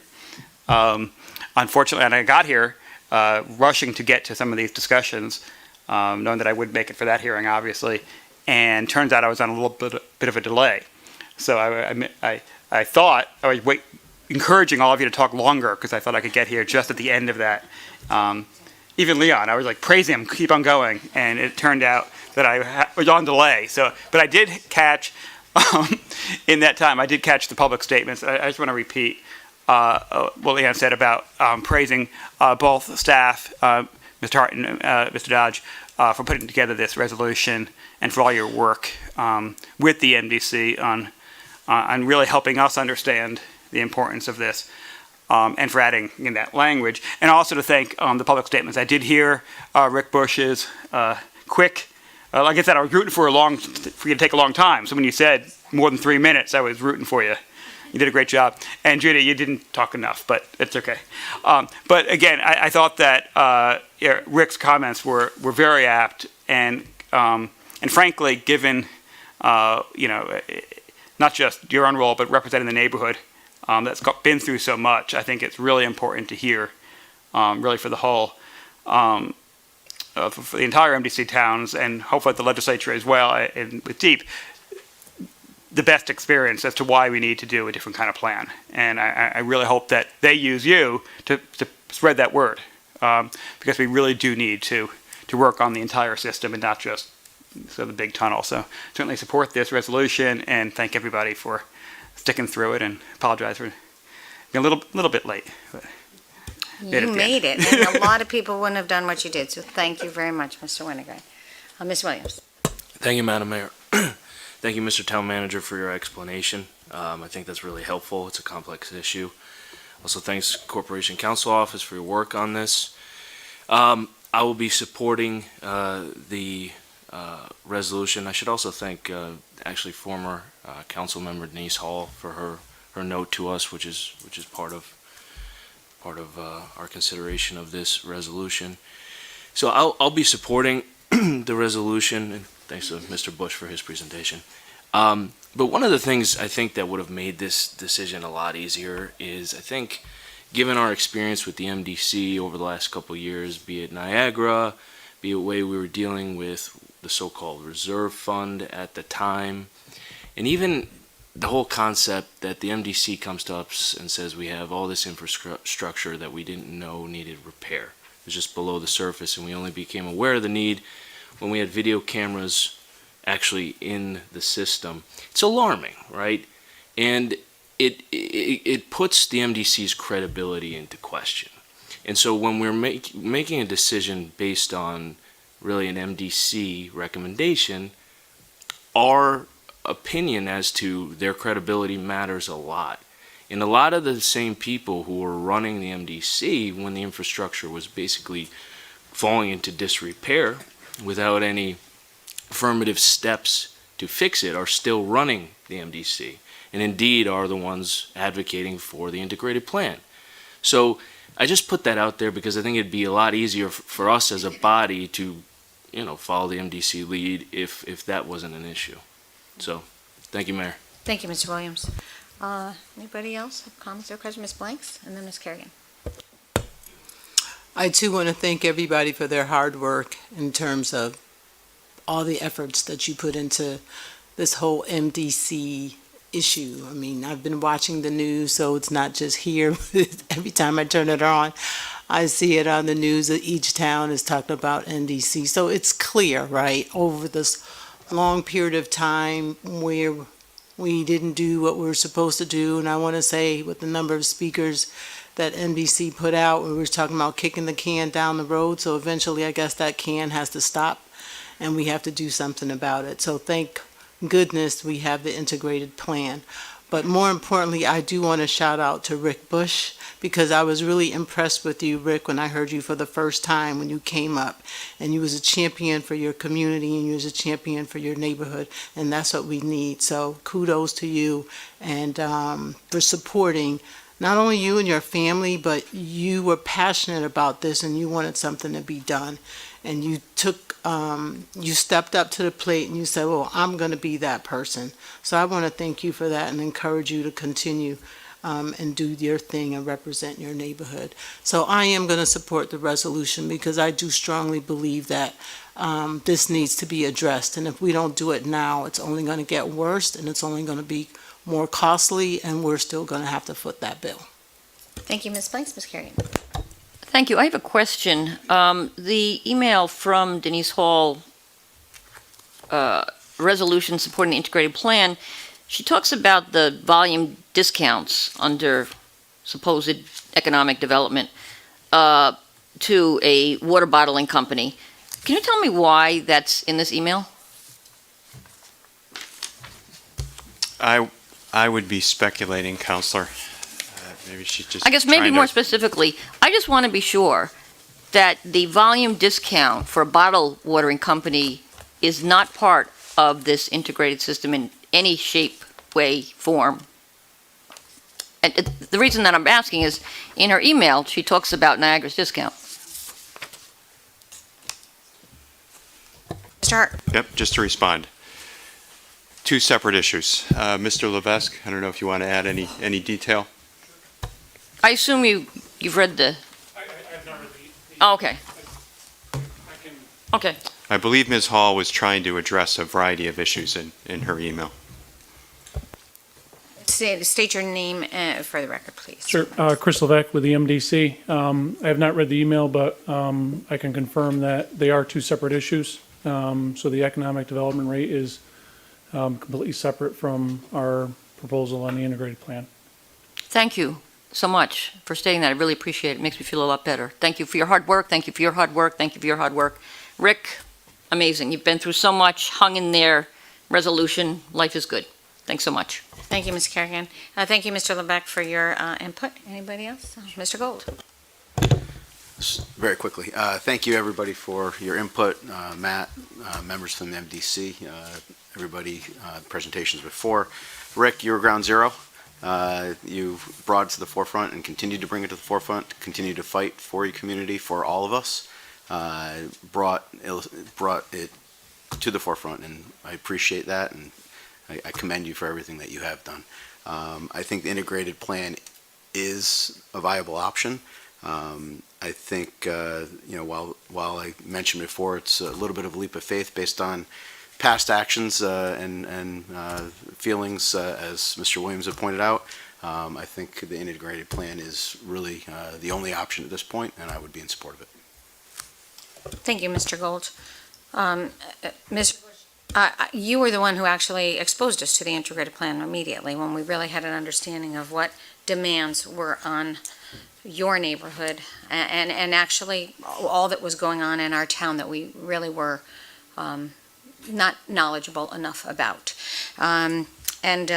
That is too bad. And I think part of I think it was in Commissioner Hall's email, the fact, one of the drawbacks of a regional system is that we're removed. Our residents are removed and don't understand necessarily what is going on, and educating them becomes two steps away.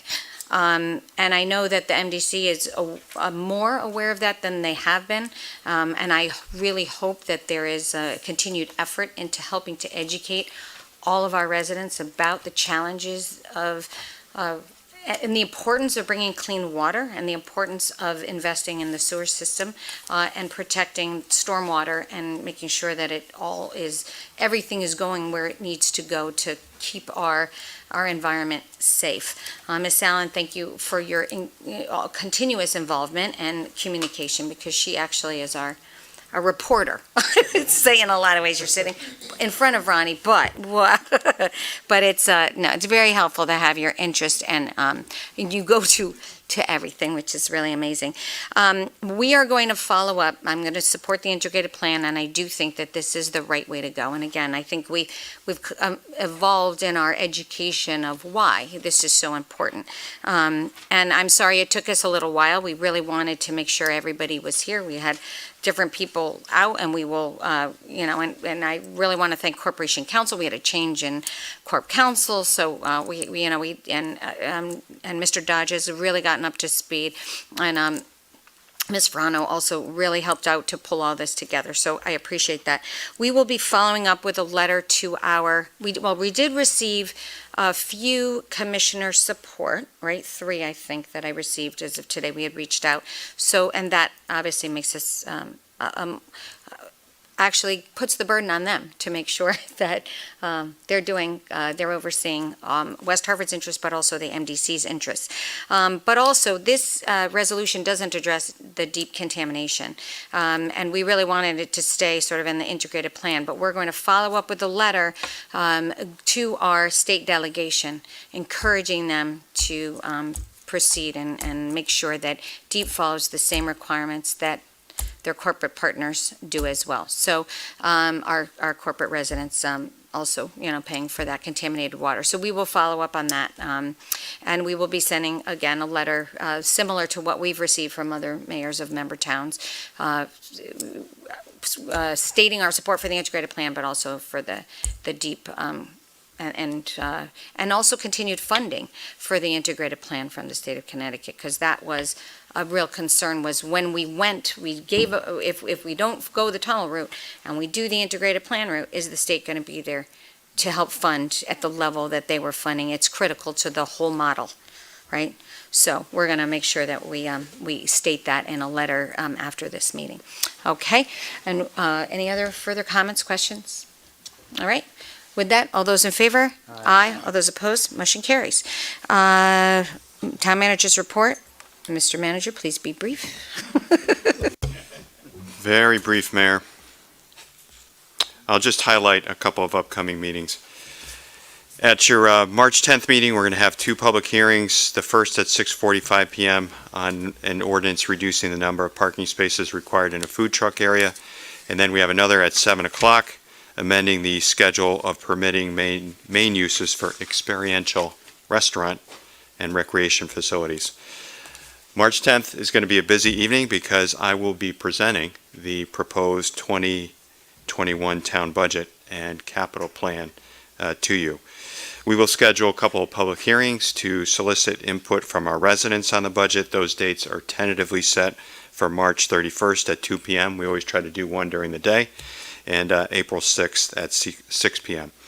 We also will have 2 to 4 council workshops on the budget, and the town clerk last week, Ms. LeBreau, sent out the schedule for that as well. We've got a couple committees, meetings scheduled between now and your next regular meeting. Public Works and Facilities will meet later this week, Thursday morning at 8 a.m. Community Planning and Economic Development will meet next Tuesday at 6 p.m. and Public Safety Committee will meet next Wednesday at 6:30 p.m. Two more items, Mayor. Last week on February 20th, the town, we hosted, I thought, a very informative roundtable discussion with our faith-based community leaders. We were focused on security issues specifically. 18 different houses of worship attended, along with the mayor, public safety personnel, and me. We talked about a wide range of issues and best practices. One of our next steps will be to assist the faith community with forming a work group of their own members to talk about how to best share information between themselves, how to best collaborate on opportunities such as grant opportunities, and how to respond to an emergency situation. I'll talk a little bit more about this at the Public Safety Committee meeting next week. And then last item I'd like to report on this evening. I know it's an item that we are all focused on, that the world is focused on. Coronavirus update, there are almost 80,000 cases now worldwide. The vast majority of cases, as you know, are located in China. However, there has been an increase in several other countries, including Italy, South Korea, Iran, Japan, and others. At the state level and at the local level, we continue to monitor residents who have returned from China for a 14-day period. Connecticut currently has no cases and no persons, no one under investigation. Nationally, we have 53 cases. Our health district is taking the lead on this issue in consultation with our public safety personnel. That completes my report, Mayor. Tonight, happy to take any questions council members may have. Thank you, Mr. Hart. Any questions for the town manager? No? Okay. Thank you, Mr. Hart. And we're, going to keep moving, so I would probably follow up on a couple things, but another time. Announcements. Vote for us. Cast your vote for Hartford Magazine's Best of Hartford Readers poll for some of the best services provided by the town of West Hartford. We've been consistent winners. West Hartford Libraries, Rockledge Golf Club, Celebrate West Hartford, Westmore Park. So please vote, and my announcements just disappeared. West Hartford Pride reception and kickoff in preparation of the first ever West Hartford Pride Festival on Saturday, June 27th at Blueback Square. We'll be at the Delamar Thursday, March 5th, 6 to 8 p.m. Tickets are $100 and are available at www.westhartfordpride.org. And West Hartford Pride Festival in June features a day of fun with street fair vendors, entertainment, film documentaries, youth programming, and more. The Drowsy Chaperone Connor Performing Arts will be presenting this performance March 6th, 7th, March 13th, 14th, 7 p.m. and 2 p.m. and matinee will be held on March 8th. Also, Hall High Pops and Jazz is also starting, I think, the 13th and 14th, but we have a meeting between then, so we'll announce it then. Okay, any other announcements or? No? Okay. Reports from Corporation Council.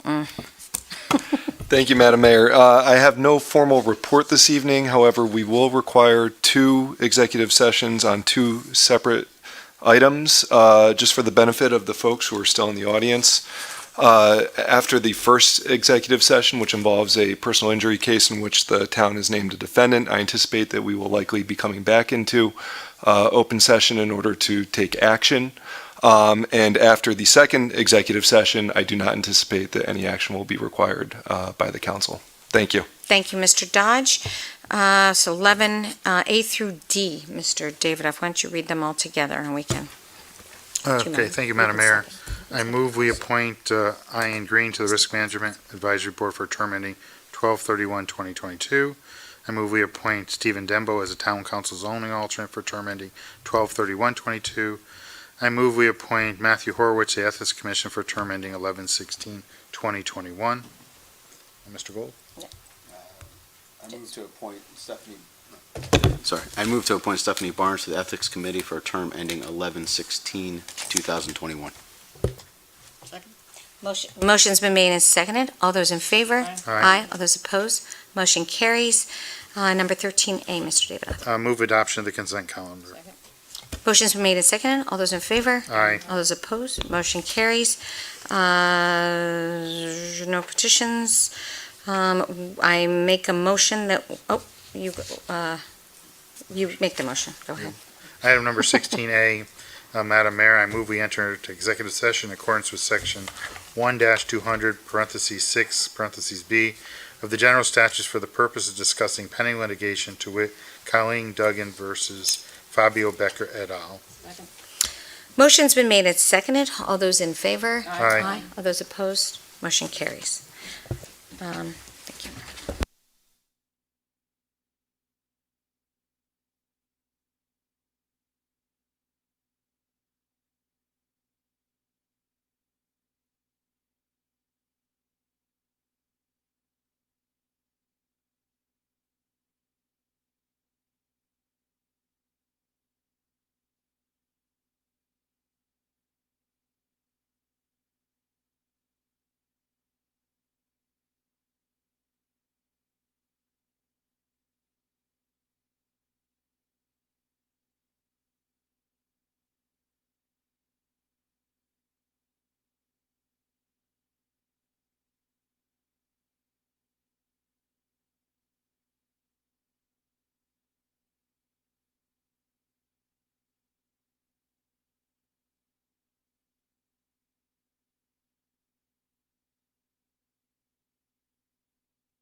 Yeah, I know. I tell you.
Convening the council in open session. Mr. Davidoff? Thank you, Madam Mayor. In accordance with Section 1-225C of the General Statutes, I move we suspend the rules for consideration of business not included on the agenda. Motion's made and seconded. All those in favor? Aye. All those opposed? Motion carries. And then, Thank you, Madam Mayor. I move adoption of a resolution authorizing settlement of the claim entitled Colleen Duggan versus Fabio Becker et al. motion's been made and seconded. All those in favor? Aye. Aye. All those opposed? Motion carries. B, Mr. Davidoff. Thank you, Madam Mayor. I move we enter an executive session in accordance with Section 1-206B of the General Statutes for the purpose of discussing pending litigation with respect to medical transportation services. Motion's made and seconded. All those in favor? Aye. All those opposed? Motion carries.